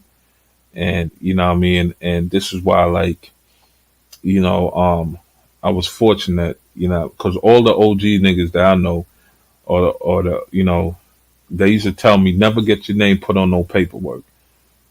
Word. Whatever you do, don't ever get your name put in the paper. Be invisible to them niggas. Yeah. And I've always, That's the and that shit stuck with me. Mhm. I ain't gonna lie to you, Smoke. That shit stuck with me my whole life. You know, when he said be invisible to the system, and I was invisible to it. So Facts. And that's the thing. The OG Classic says, look, I love talking to the young cats who are still halfway clean slate. They're still impressionable. So I try my best hmm to let them vent and talk and drop jewels like a clumsy burglar. You know what I'm saying? And that's a fact because I definitely see the work that you put in with your nephews and all that. OG Classic. You know what I'm saying? And that's what's up. But like it's a two-way street because at the same time, Soup, we have to make ourselves available, but at the same time, they have to make themselves like to they have to have some kind of insight of listen, I see the direction that this is going. I want to get other opinions and other what's the word I'm looking for? Other views on how this can go. Because like he said, like OG said, they say they're halfway clean slate. So that means you still, you have a chance. You at the fork of the road. Your worst case scenario, you at the Oh fork of the yeah. road. And you just like, all right, listen, man, I understand I can go either this way or this way with this. And I'm reaching out looking for you know what I mean, a little guidance. So it's just crazy. I was talking about this the other day to one of my other OGs, like, you know what, man, that would be a good idea. Because I got a lot of wisdom, I got a lot of information, a lot of jewels. Um, you know, so I Yeah, I can was about to say the definitely same thing about do that a lot fork more. in the road. Yo, I ain't gonna Yep. lie to you. The fork in the Word. road is real. Mhm. It's real as a You know what I mofo, mean? man. I try to stress this to my little cousins. You know what I'm saying? a lot of them look up to my little cousins. They look up to me. You know what I'm saying? That's a good From the things they heard, you know, some of the bad things, but then, but the fact that, you know what I mean, like I said, I've been on the way, you know, like I said, I'm invisible on paper. You know what I mean? I'm invisible on paper. You a white boy. Facts. Facts. You know what I mean? No disrespect. My best friends are white boys. Go ahead, man. All right. You know, I'm invisible on paper, but the fork in the road is so real. Super real. And I found out it was real when a good friend of mine, man, if I would have just jumped in that car with him, I wouldn't be here today. You know what I mean? Yeah. But something pulled me away from jumping in that car that night. You know what I mean? Yes, I had basketball practice, right? And could I ditch basketball practice and go make some money with him? Yeah, I could have. I mean, it was easy. He was like, boom, we just gonna hit the, just gonna hit. We're supposed to go to PA too. We're just gonna run. We're just gonna drive to PA real quick, get some stuff, and come back. It's easy. It's just gonna be easy. You know what I mean? We're gonna pick some bitches up, all that. Yeah. And I'm like, damn, son. I'm like, damn, son. I told the nigga, yeah. I did tell the nigga, yeah. But then, when I was getting ready to go, yeah, my coach, nigga, your free my throws are coach, trash. my coach, I was like, I was about to tell my coach some bullshit lie why I couldn't do it. And I was like, yo, I think I told a nigga some shit about, my moms want me early or some shit. You know, but, you know, when you have a good coach or when you have a good, somebody who could see through the bullshit. Cause I made up some shit. It was something about, I don't know if I told a nigga my mom's was sick or some shit. I was just saying some wild shit so I could, so I could bounce and shit. And, he looked at me. I'll never forget the look the nigga gave me. And he said, come on, let me call your moms and tell her, you know what I mean? I hope she get back. That shit was fugazi as a I try to come for the live, son. Nigga say, yo, that day though, because I tried to lie to I tried to lie to a coach. That day, you made me pay for it, son. Man, suicide. I was running till my fucking legs almost fucking fell off, son. You just keep laughing. Keep doing laps around the joint. And then my man's, and then 2 days later, one of the teachers who knows that was me, he was one of my best friends because we were all best friends together. We had a few best friends. The teacher came and got all of us out of class. No, the principal came and got all of us out of class because she know we were so tight. All of us were so tight. I rolled with a crew of best friends. You know what I mean? Mm-hmm. So we was all tight. So she called all us and got us all in the principal office, and we all looking at each other like, "Yo, what do you do?" I ain't do shit, nigga. What do you do? Yeah, everybody like, I'm like, yo, I ain't in this shit for. I'm like, yo, man, y'all niggas violent, son. I don't know. Yo, we all sit there talking, and you know what she did? She handed us a newspaper. Crazy. Yep. Handed us a newspaper. Story. Oh man. Yep. And I was supposed to be in that car that night. Yo. Was it meant to be, man? You know what I mean? It wasn't meant to be. That day scared the shit out of me. I ain't gonna hold you. That day scared the shit out of me. Cause I was doing stupid, reckless shit, then too. But you know what I'm saying? You felt invisible and shit. Like, you felt invincible and shit. Yeah, invincible. Yep. So, that woke my eyes up, man. And I told you my dogs. We all best friends. It was like it was 5 of us, and when he died, We all the rest of us kind of drifted apart. Everybody went their own separate ways. So he was That's like the glue, kind of like between the clique, kind of like give or take. I wouldn't say he was the glue, but he was the little brother. Like, Oh, okay. It was like just he hard. was the like everybody mourned in their own way. Yeah. You know what I mean? It hit everybody differently and shit like that. I say it's because it was a shock. It hit everybody differently because he was, you know what I mean? He was outgoing, you know what I mean? You know, fun. You know what I mean? We wanted bitches. We go, he'll go get the bitches and bring. It was crazy. You know what I mean? And yeah, it just hit everybody hard. Like everybody started focusing on themselves personally. You know what I mean? Yeah. And I started focusing more on basketball and shit like that, trying to get a college degree. I mean, scholarship and shit like that, and Yeah. getting the fuck out of New York. And my other man, he got pulled into the gang life. My other So the dogs, clique he kind got of spread out. Yeah, the clique yeah. kind of went after that first initial real reality. Like, oh man, this is crazy. Then y'all kind of went Like your we way. move, like when we move, like you wouldn't see one without the other.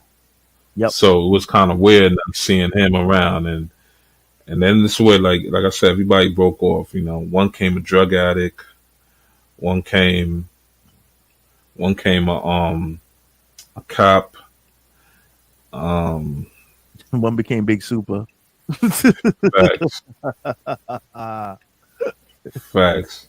Yo, salute The to that, crazy man. thing is, I haven't seen these brothers. I haven't seen these brothers in like roughly, I'll say about 10, 15 years.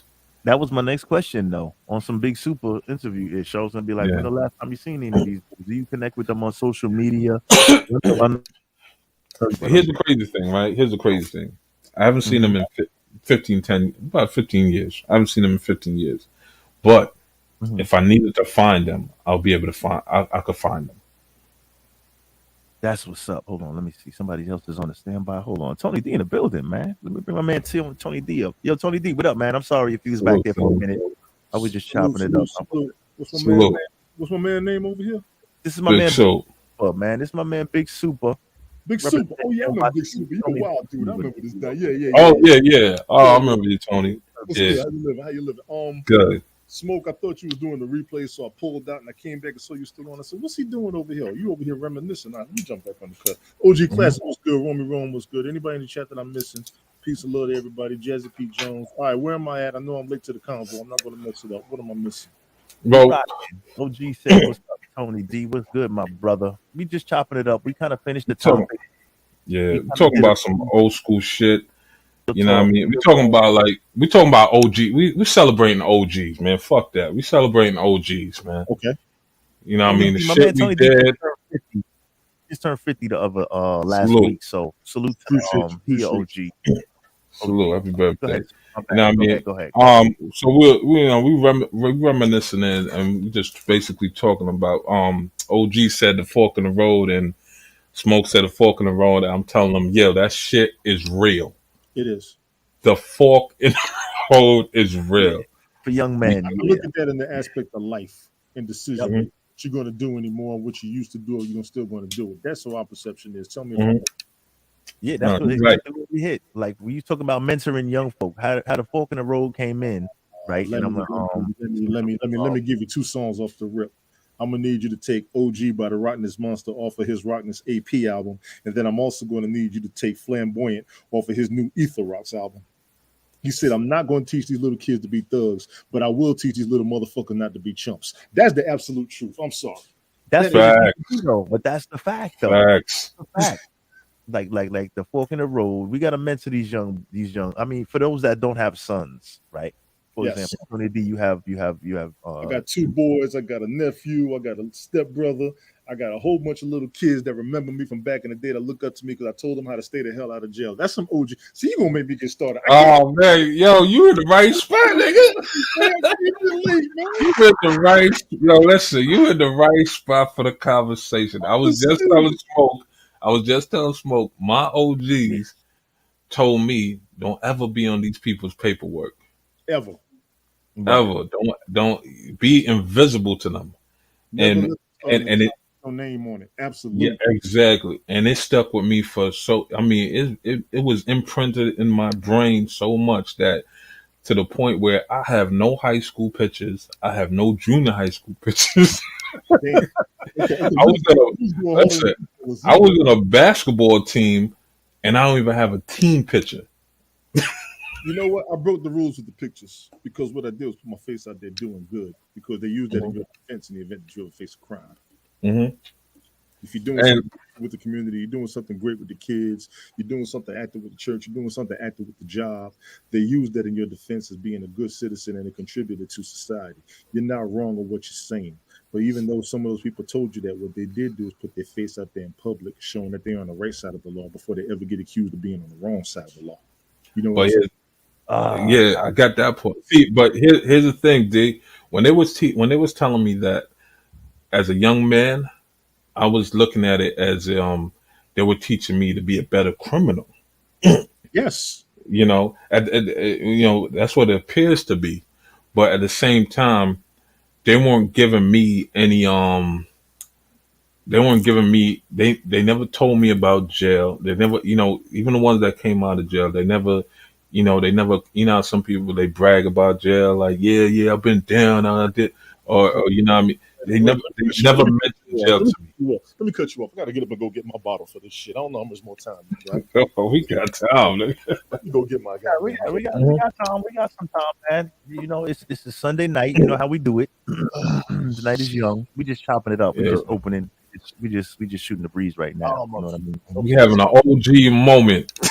And we got to do this for the black men. Let me start off with the black men, the old black men, and then we can go on to the other races and specifications. However, anybody. Man, this number one rule you do when you see a little kid acting up, tell them what not to do wrong and let them decide on their own. That's first and foremost. Number two, when they are doing wrong and they're about to get caught up, do your best to make sure they don't get caught up too deep. You're going to face the consequences. You're going to understand what happens when you do something wrong, but you try to let them know not to do it again. The third time to do it, there's almost nothing you can say. It really does come in that order, especially with family. Next time I get you fucking up, I'm going to put a foot in that ass. Yeah, you're going to get cussed out by mom, sister, aunt, daddy, uncles, everybody, grandparents, all that shit. But, like I said, I like Rotten this Monster. Big ups to Rotten this Monster from Helter Skelter, because that's my dude. These little niggas need guidance, and plus, we hiring. Let's just talk to all the little young kids out there, because a bunch of y'all listen to YouTube and you ain't supposed to be. But when you listen to grown folks and your parents want to find out what you're listening to, I want them to hear this properly. We are going to do our damnedest to make sure these little shits don't go to jail.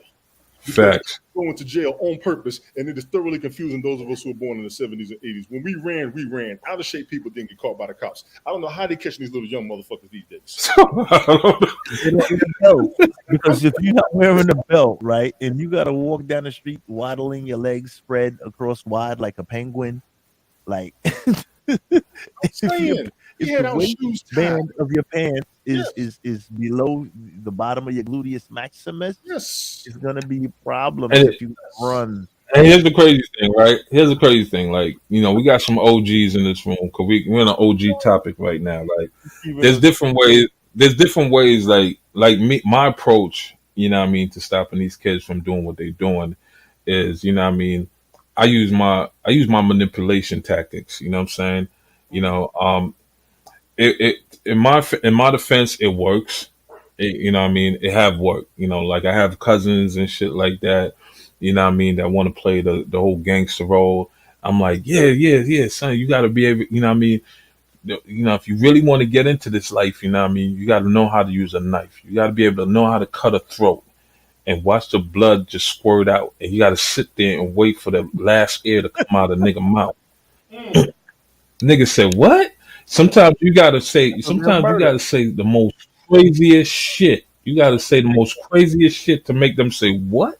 To make them think harder. Yes, you got to think before you act. That's how you stay out of jail. No, because to just tell a motherfucker no, don't do that. It's like telling a motherfucker don't touch the fire, it's hot. Just the Like, stove. nah, yeah, don't touch the stove, it's hot. I'll be like, nah, go ahead, touch it, touch it, go ahead. I just want to see your hand burn up. I want to see how you gonna do with those real bubbly, more bubbly. Your skin is gonna get bubbly, and it's gonna Word. get. Sometimes you try to force them to touch it. I'll be trying to force them to touch it, and they be like pulling away, and it scares them. Sometimes that's my way of scaring you of not getting into a certain life. Because if I see that you're not built for the life, I'm gonna scare you out of it. Yeah. Yep. You know what I mean? But if I see you built for the life, you know what I'm saying? I'm gonna show you another part. I'm gonna show you another part of life that you haven't experienced. Yes. You know what I'm saying? And Yep. the thing sometimes is now when you're dealing with somebody that's that's just off the streets, like you just see a kid on the street, he's doing wrong. You know what I mean? Part of you want to tell a little nigga, yo, yeah, I mean you tell them, but sometimes they be like, yeah. They got to see it for themselves. Yeah. They got to. Like, fuck is you? You ain't my And daddy. to me, man, little kids, fathers always let their sons do some dumb shit. The son's gonna hurt themselves, come back crying. We're gonna look at them like, didn't I tell you not to do that? Now you know what happens from now on, right? They'll stop crying and start thinking. We don't teach these kids how to think. We had this conversation not too long ago. I think it was on your show, Smoke. We talked about how we was talking to these kids. They're teaching these kids to be obedient more than they're teaching them how to damn think. And that's today's generation. Do what I tell you to do. The rest later. Wrong. I teach them how to think now. Daddy, can I go out here? If you go out here, this is what's going to happen. This is what's going to happen. This is what's going to happen.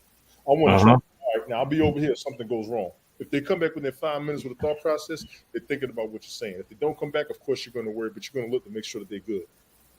Yep. I do with my boys. I always tell them, I'm going to let you be yourselves. I'm going to watch you to catch you when you do wrong, but I got to let you live your life and correct your mistakes. If I correct enough mistakes, you'll start knowing what to look for. We don't give these kids that mentality no more. All we do is teach them, do what I tell you to do. And that's it. Yeah. Or we just give them shit to stop doing what they want. We bribe them to not to do the shit, and they still do it. Yeah, I mean that's why I said like there's certain shit. There's three things missing in these kids nowadays. There's three things, which is structure, discipline, and order. And let me add proper guidance. Everybody trial and error without giving you the proper education. I think that's wrong. I think that's wrong. Now, everybody has to go through trial and error. This is true. But let me tell y'all something, and I'm going to keep emphasizing this. Jails are overcrowded, and they're trying to put more in there on purpose because it's money for them. We getting their money. We're not getting enough out of it. We're not getting enough of a reward for the sacrifices that we make. That's all of us as black folks. Let me go ahead and throw that out there. We're going to go black folks. We're going to go people making less than $50,000 a year. We're going to go people who are not elites. We are sacrificing ourselves more than the reward we are giving. Oh, yeah. They have about who's in control and who's in the power. They're also not teaching us the entire truth. They want us to find it for ourselves. If you are underage and you are listening to this broadcast, I'm going to throw this out there to you now, both into Super and Smoke. I apologize to y'all, but we got to talk, man. Yeah, talk about it. You little fuckers, when you're in class and you get bored and you're tired of reading the curriculum, do yourselves a favor and read beyond it. The biggest thing is dig into any and every aspect and any and every reference that they gave us in any and every textbook they ever had. Really? Ooh, I hope you little niggas is listening, boy. What's that again? Hold on, sir. You got to run that back, man. Maybe they ain't here. This is the first time I heard this one, man. I'm gonna steal this one from you. I'm gonna give you the real. When you are tired of doing everything you're supposed to do according to the curriculum, when you've read everything in your textbook, I want you to dig deeper into the references that's in your textbook. Let me give you an example. Everybody learns the Constitution. We the people of the United States, blah, blah, blah, blah. How many of you know the whole thing? Nope. Thank you. Now, we know what the amendments are. You got to take the U.S. history and the state history according to the school that you're in. You got to learn those rules. How many of you remember them? Let me give you a spoiler alert. That's why your ass is in jail.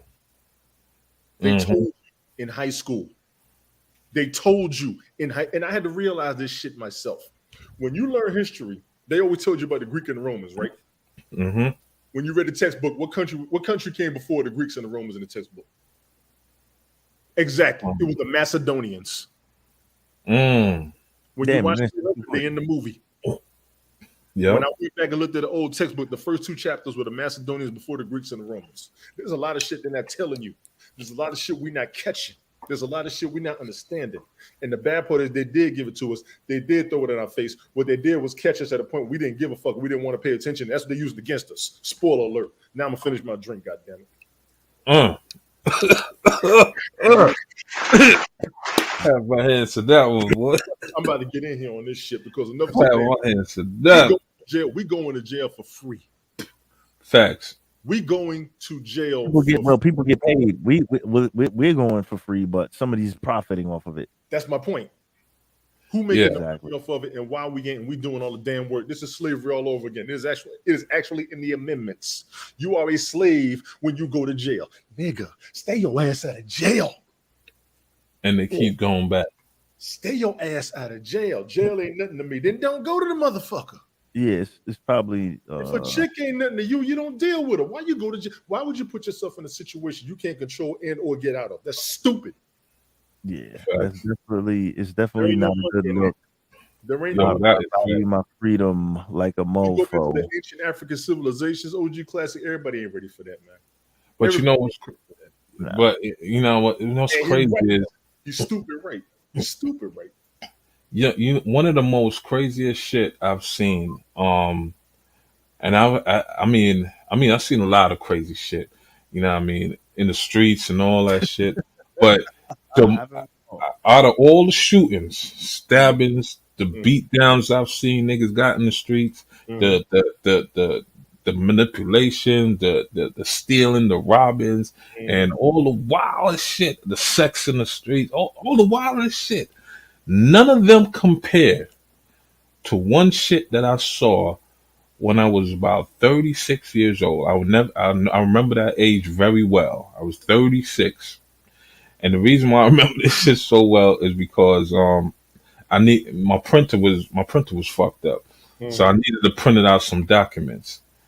And I went to the library. I said, you know what, let me go to the library early in the morning, go print these documents out. I got to the library ain't open up. Library open at 8:00. I was in a fucking line.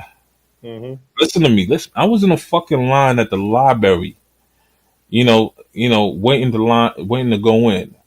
And this line was fucking long. I'm like, what the fuck? Right. Guess who was in the line with me? Chinese, white kids, and Indian kids. Right. I saw out of all, this is a long ass line. I'm talking about it's probably like fucking 50 fucking kids. What's the percentage? And it was 2 blacks, me and this little black girl. But the percentage was more Chinese, and then the Indians. I would call Indians black. I can't even call them black because you know what I mean. Call them the original motherfuckers on this continent. I ain't gonna yeah. and the white kids. And then as soon as they opened up that library, the motherfuckers ran in there and they started running for the books. I said, what the fuck? Is the new Jordans out? I was cracking jokes like, yo, these niggas is running to the new Jordans. But then as I'm sitting there, I see them just pulling books off the shelf. And you know what I mean? They were so excited and read. And then it dawned on me like, I'm the only nigga. I'm the only nigga in here except for that little girl, cause she ain't one, and she's grabbing books just like the rest of them. Right. And I'm just there to print out a fucking piece of paper. Right. And the shit scared me, son. I ain't gonna hold you. The shit scared me. I say, yo, I've seen niggas stand in line at Nike's sneakers store for like 2 days waiting for the new Nike to drop. iPhone store, all of that bullshit. All that. And I see. I promise y'all, man. Yo, if y'all think I'm lying, y'all go to the library, right? Wake up in the morning on Monday and go down to the library. And this was in the summertime. This wasn't the fucking school time. This was in the summertime. This was in the summer. Facts. That's why we losing. I was so embarrassed. Yo, I've never felt so embarrassed in my life. We've been losing. You know what I mean? reasons out here, man. That's what we got to stop. All bullshit aside, we're losing for the wrong reasons. Losing the race. You know, Chris, We are losing the race. Chris Big Rock, time. when he was talking about the weaves and everything, and they were like, "Nah, they wouldn't buy the black women selling their hair." That was a hit and a half for our ass 20 years ago. What we doing? Jada Kiss said, yes, what are we doing here? I'll never forget that shit. He nailed it when he said it. What are we doing here? All of us, all you little young, and even the young women too. I ain't going to front on the young women. Young lady, let me holler at y'all. Don't give it up to these motherfuckers. I ain't mad at y'all. We hate it. We gonna talk shit. We doing this. Keep that shit locked. Keep that shit locked. Much of these jokers ain't gonna do nothing but talk about you afterwards. Keep that shit. Protect yourself if you're gonna do. If I won't say keep it locked, I will just say keep it wrapped, man, because you don't want to be the single teenage mom. No, and it doesn't work out for you. You don't want to be the single mom. You don't want to be recorded during sex. I don't like when these little jokers go that far. I'm just gonna say just keep a sock on it. I gotta say all that them babies can't both afford. sexes God are damn playing it. each other out in the bedroom. Both sexes are playing each other out in the bedroom too much. Facts. I'm seeing too much of that. The women doing shit better than fellas these days. Yeah, you know. You got to keep it 1,000 on that. You know what I'm saying? Yeah, but the line. If you read the textbook and you're bored, read ahead. Right. You know what I mean? That line right there is a real powerful line. Like, I mean, like, oh man, if I could just get a whole bunch of us in the room, man, and just keep drilling that shit in their head. Keep drilling that shit. I wish I knew about this 2 years ago. We could have done it. Yeah. I mean, I did it when I did it in high school.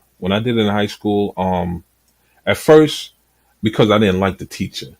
Mm. You know what I mean? So I wanted to, you know what I mean? I want to disturb the class.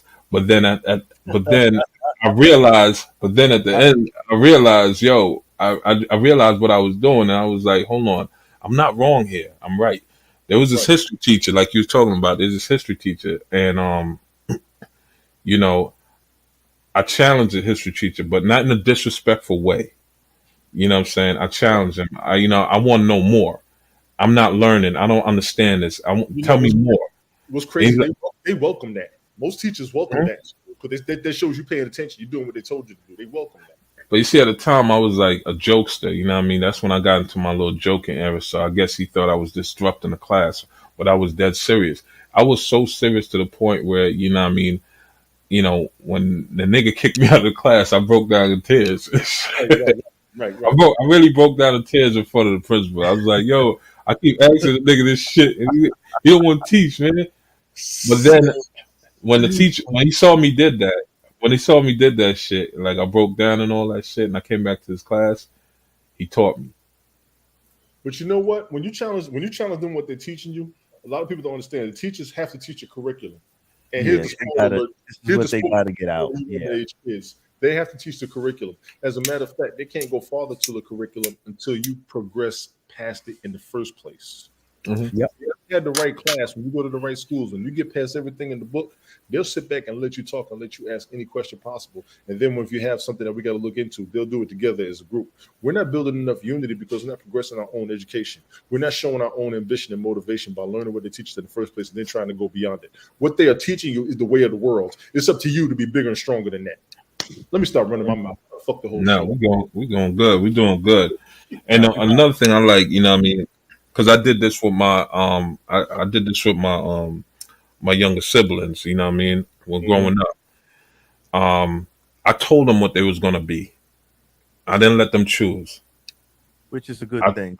I took, you know what I mean, because I didn't, you know, at the time, like, you know, like I said, like most of the time when I'm talking, I'm kind of joking, but I'm serious at the same time. I told them, I want one to be a lawyer and I want one to be a doctor.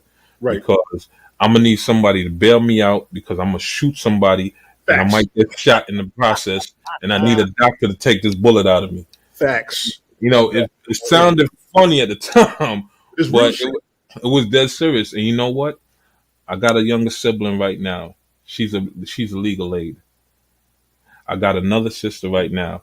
She went into the wrong career, which is she does you don't gotta say she does dentistry. She does dentistry. You know what I mean? Hey man, wait, hold on, man. I need a crown. We'll Yeah, talk. there's money in that. All jokes aside, there's money And in that that. Tony D needs a If I peach catch a bullet in crown. the face, Yes, I do. I need a peach crown word. if I catch a bullet in the fucking face, I can't. I mean, yeah, she gonna help me out and fix my teeth, but Oh, you know what I mean. And let me tell you, You know, go ahead, bro. I'm sorry. but yeah, like I said, my younger sibling, she, you know what I mean, she works at legal aid. You know, she's working on being a lawyer right now, and we have conversations and talk like that. You know, we have conversation and we debate a lot. You know, we debate a lot. Me and her, she's my younger sister, and we debate so fucking much, and to the point where I'm like, you know what, I'm happy. I'm happy. I'm still want to win the debate, but she's smart. She's so smart. I think we need to teach Good this. thing. There's two things that these people understand about power in the world. You have power when you know your family, when you know the law. Black folks don't know their families, and we never learn the law enough. We already know our know family. the law on the daily, but when you know your family, you can dig deep into your descendancies. You start seeing where your power lies. Mm-hmm.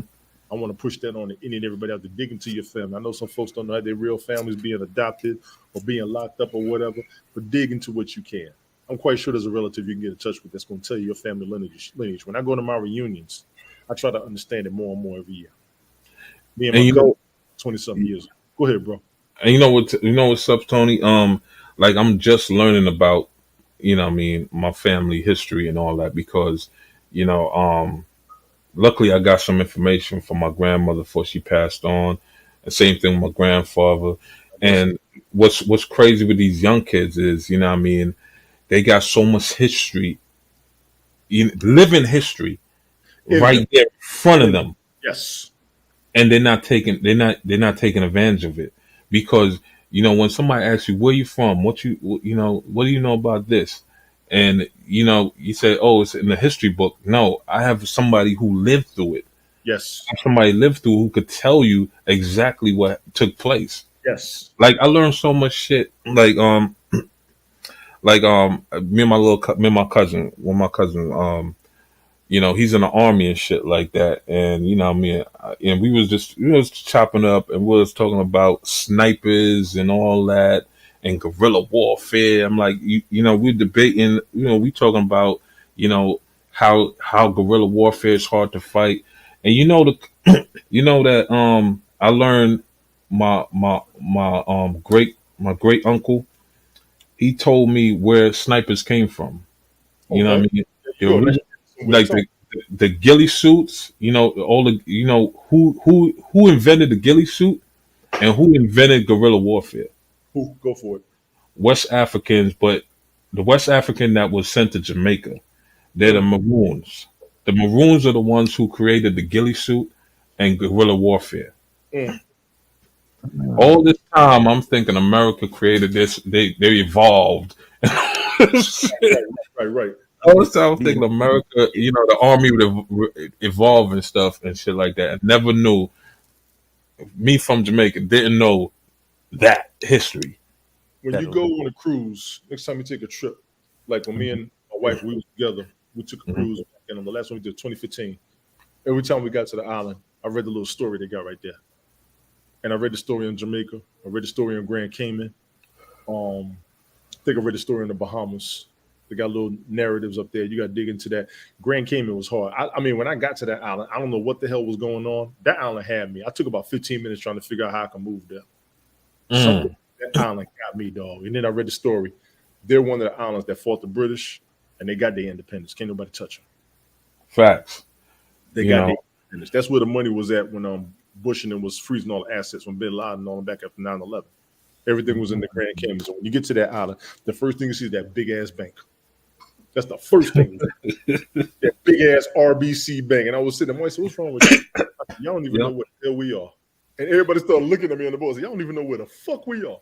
They said, where we at? I said, remember all them assets they froze from the terrorists? They said, yeah. I said, where were the assets at? They said, the Cayman Islands. I said, what the hell we just pull up to? Everybody was like, oh, shit. I said, you see that RBC? Spoiler alert. You see that big ass RBC up there? What is that? That's a bank, motherfuckers. We're down here most where the rich folks used to hang out at. Shit. Word. And it pisses me off when I hear these young folks talking about, yo, fuck y'all old niggas. You know what I mean? Y'all niggas, y'all time came and went, nigga. Yo, these old niggas need to sit back and mind. These old niggas need to sit back and get out the way, man. We was like that when we was younger too. We was like that. Let's not front. Facts. You know. Facts, but I was still learning though. I But never really no, in that gospel. but the thing with that though, you know, we never said it in their face. We said it behind. We might say it within ourselves. You know, we might say smart shit within ourselves, but we never. Nowadays, these kids are coming directly in your face, calling, you know, somebody, yes, young, yo, son, you know what I mean? Yo, what up, nigga? What? Yes. Now, 15, 16, everybody gonna start feeling themselves. Yeah, these kids, the young kids don't really have the it's not enough fathers in the home. They don't have enough respect for male just for example, let's talk about young males. If the average young male didn't grow up in a household with a male authority figure, they don't know how to respect the average male or the average adult male when they encounter them on the street. Because there's not very many male teachers in the school system. That's a fact. So they're mostly being raised by single mothers and being raised by women in the school. So they may have some of them may have whether it's issues with authority because they never grew up in a household with authority, with rules, regulations, or a structured family environment with a male in the home. So they don't know how to relate to the average male or the average grown-up male on the street. So I like to put that out there. Like, so that could be a part of the cause of the, because I'm all about the root of the problem. I'm about the root. Where did this issue come from? Is my game. You know what I mean? We got about 15 more minutes. No problem. Yeah, we're gonna You should let me know. Thank you. That's just because I got to delete some streams on StreamYard. That's just because I got to delete some streams because I'm gonna run out of recording time. I got like a whole bunch of months worth of catalog. Do my damn music. I ain't done a music broadcast. This good talk, New York, man. You know Yeah, but this is why a lot of these young kids, you know what I mean, are so fucking emotional. Everything they do is off of emotions, you know what I'm saying? Because they don't got that male structure or that male discipline, the discipline, to hold your emotions. Before, they listen to these other races tell them it's okay to be sensitive. It's okay to be in touch with your emotions and all that shit. And I mean, listen, man. Listen. It's okay to be in touch with it, but you don't have to let everybody know about them either. Exactly. But the way they do it is like, all this other shit. I'm like, yo, look, man, this is why, a lot of them can't think logically because they have so much built up emotions. They can't stop and say, you know what, let me take the emotions out of it and let me think and see what's going on around me. Let me think logically. You know what I mean? If I do this, you know what I mean, I should expect this to happen. Instead of fuck this, let's just go do it and see what happened. Right. Yeah. Those like you thinking on emotion. That's and that's how a lot of them get caught up. It's feminine behavior, but like you say, like if there was a solid man, not saying all fathers are solid either. No. Not all fathers are created equal. So you could have a father and he could not be, he may not be a role model or he may not be which puts us at more of a deficit because it's like if 70% of children in the Black community are born out of wedlock and they aren't, and say the other 30% are fathers and they're still there. The fathers are weak and really 10% of those fathers may have not grown up without a father figure. So he may not know the lessons to pass down from generation to generation to the young men. Yes. So that makes it even worse. So we're there maybe even a 20%. I don't know the numbers. The numbers are skewed, of course, but I'm just looking at it as a 20% thing. A lot of young men Romy Rome says permanent condolences for temporary emotion. Facts. That was one of the best statements of the night. The D stands for deacon, goddammit. Word up. Yo, facts, Romy. That was a hot line right there. And like I say, like, so also you have a lot of young men, they're growing up in homes without a structure. And like I say, like I was just alluding to earlier, if there's not a structure, Yeah, we need to have structure, like 2-parent households, strong fathers, in order to school their young men to keep them off the streets. Direction. I mean, I wouldn't say keep them off the streets. I mean, just prepare. I'm also because you want to have a little element of street smarts. But when I say keep them off the streets, I mean keep them. Yeah, from that level. When I say illegal activities, at a higher level, you definitely want to have you want to have your son have some kind of street smarts. You don't want to have somebody walking out there. But have good decision making and less emotional. What's his name? And don't have that hyena running a pack mindset. You know what I mean? Exactly. The wolves, the wolves mindset, the hyena mindset. You know what I mean? That's why somebody said some shit to me one time. What was it? Another OG lesson I picked up when I was younger. It takes a lion to beat a pack of wolves, and it takes a pack of wolves to go up against a lion. Yeah. Yep. Yeah, I like that. That's the truth, though. That is the truth. Like I said, these was young Jews sent it to me, but I caught it, but I didn't get it. I didn't understand it until I got my ass jumped. Yeah. The lion got jumped. And then I realized, but the thing is, when I got jumped, I didn't feel like I lost. I felt like I won because yeah, absolutely. You gotta be a man. Hell yeah. Yeah, that'd take all of y'all to try to take me down. Yes.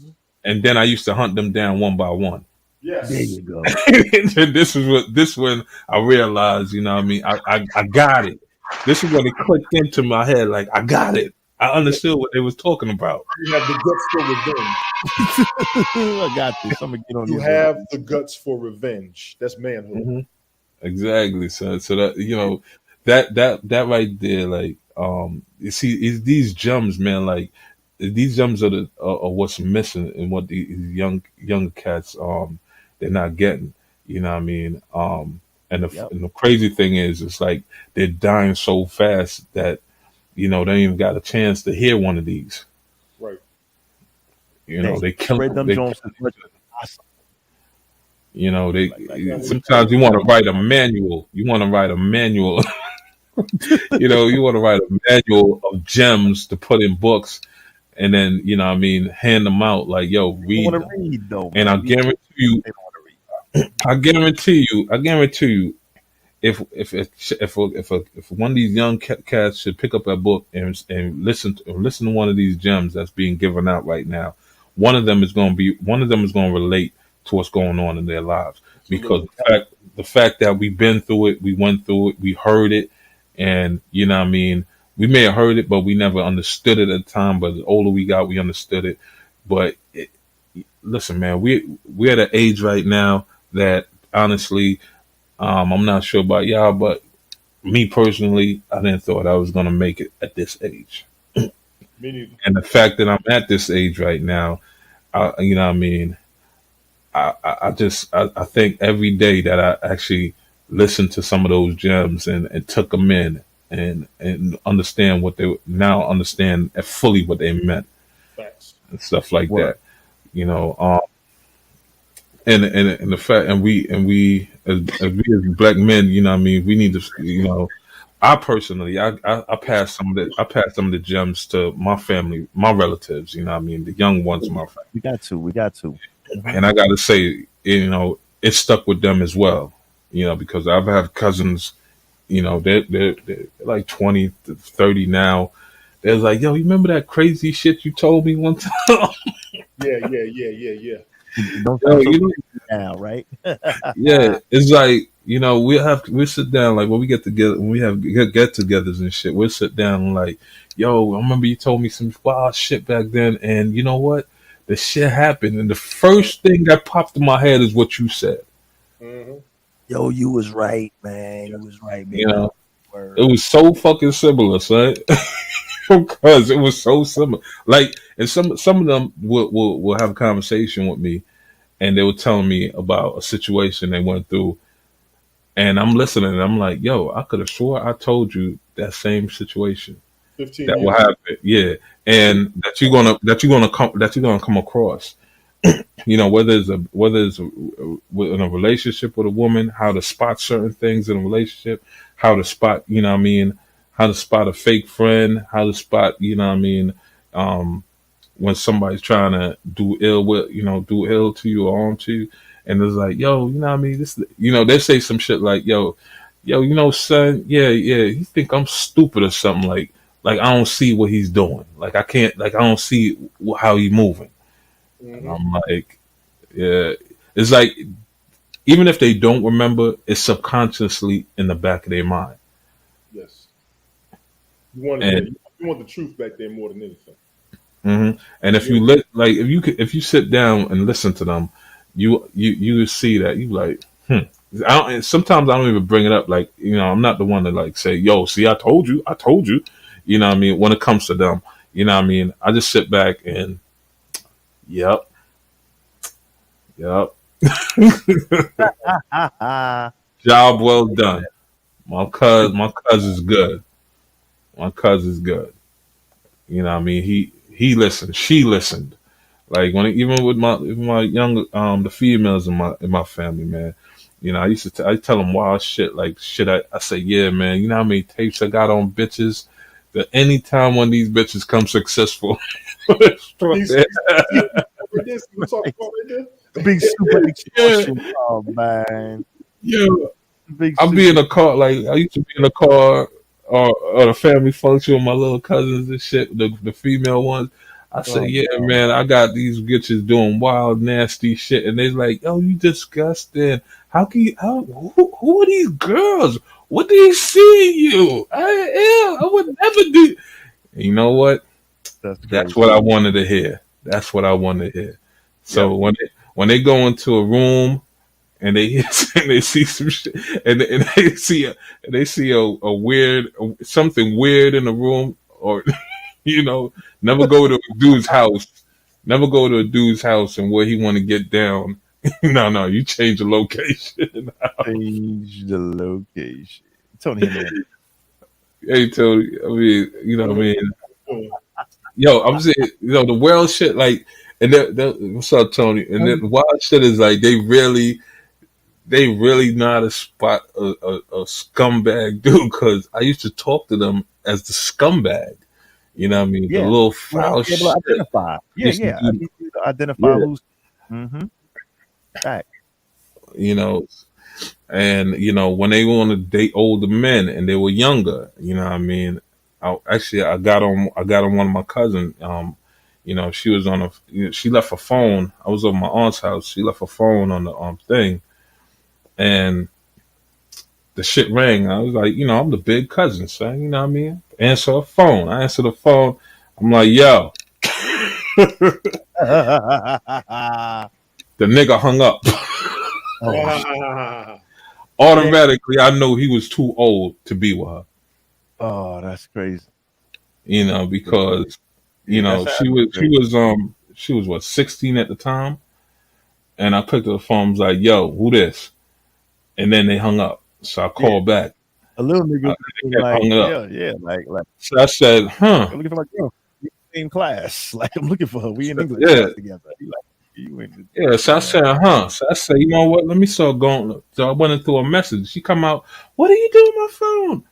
And I looked at her because I'm I'm like the older cousin that's mad respected. I got mad respect. Right. So I looked at her and I said, how old is this nigga calling this phone? Our mom's was right there. I mean, our mom's was in the other room. See, our mom didn't get involved because, you know, my aunt know how I am. You know what I mean? I look out for them. So I'm like, yo, how old is this nigga calling you? She's like, what are you talking about, cuz? I'm like, if you fucking lie to me, I'm gonna put your fucking head in that wall. How old is this nigga on the phone that just called you? She was like, he just my friend. I said, he's 19. I said, what the fuck are you talking to a nigga that's 19? You 16. Y'all have nothing in common. He is And if you have something in common, if you think he's if you think he's mature, you need to think. You 16, you're not mature, so obviously he ain't mature enough to talk to you. Right. So why the fuck are you talking? Yo, I was so tight. I was so tight. I said, yo, don't you ever, you tell this nigga don't ever call you again. Or I swear to God, I will do more damage to you than you could ever fucking imagine. Jesus Christ. You know, listen, you I got. will break your fucking face. Look at me. I will break. Oh man! Not once she came out. Oh, okay. I thought you got cut off again. I was like, No, don't leave us on a cliffhanger. I know you didn't. No, break no. up. My aunt was in the next room, and was my uncle there? My uncle was there too. That's the crazy thing. My uncle was there too. My uncle was there, and I'm screaming at the top of my lungs in the next room, and they could hear me. They not once came out and say nothing. And I want to salute to my little cousin. You know what I mean? She is she works for a big company, making in an executive office. I could always use the hookup. I want to give a shout out to her. She works in an executive office, and But what I used to tell my younger cousins, or even my siblings, I always tell them this, and I tell them, listen, I'd rather you hate me from a mansion than love me from a cardboard box. I like that. I like that one. I never heard that before. I never heard that before. Yeah. But that sounds crazy. I like that one though. I know time, bro. I'm gonna hold you up. Appreciate you bringing up Big Super. Good hollering at you. You too, bro. Chat, man, for real. Good chat. I'm just like, speaking of cardboard box, my carriage is about to turn into a pumpkin. Right. I got to get up on the early bird and take care of a thing a.m. Yeah, for sure. I definitely want to let me run down a quick shout out through the chat before we put it in wrap and get our final statements, because I just don't want the stream the cutoff in the middle of our joint here. Tony Hernandez in the building. Romy Rome, what's good? OG Classic Jones. I'm just sending shout outs as we go down the state. You know what I mean? Shout out to everybody. Jazzy P in the building. Felix King in the house. Shout out to biggest out earlier. Definitely OG Classic. You know what it do. Let's see, did I miss anybody else in the joint? Maybe I did. If I did, no disrespect meant. Let's wrap it. Closing statements, fellas. Tony D. Oh man, I missed you, Soup. See, Super Battery. Yeah, that's one thing about Big Soup. Like, you can be rocking with Big Soup for a minute and then his joint just disappear. Yeah. He's like the mysterious disappearing act. Stream you all the way your phone. I tell you that J Rilla was good.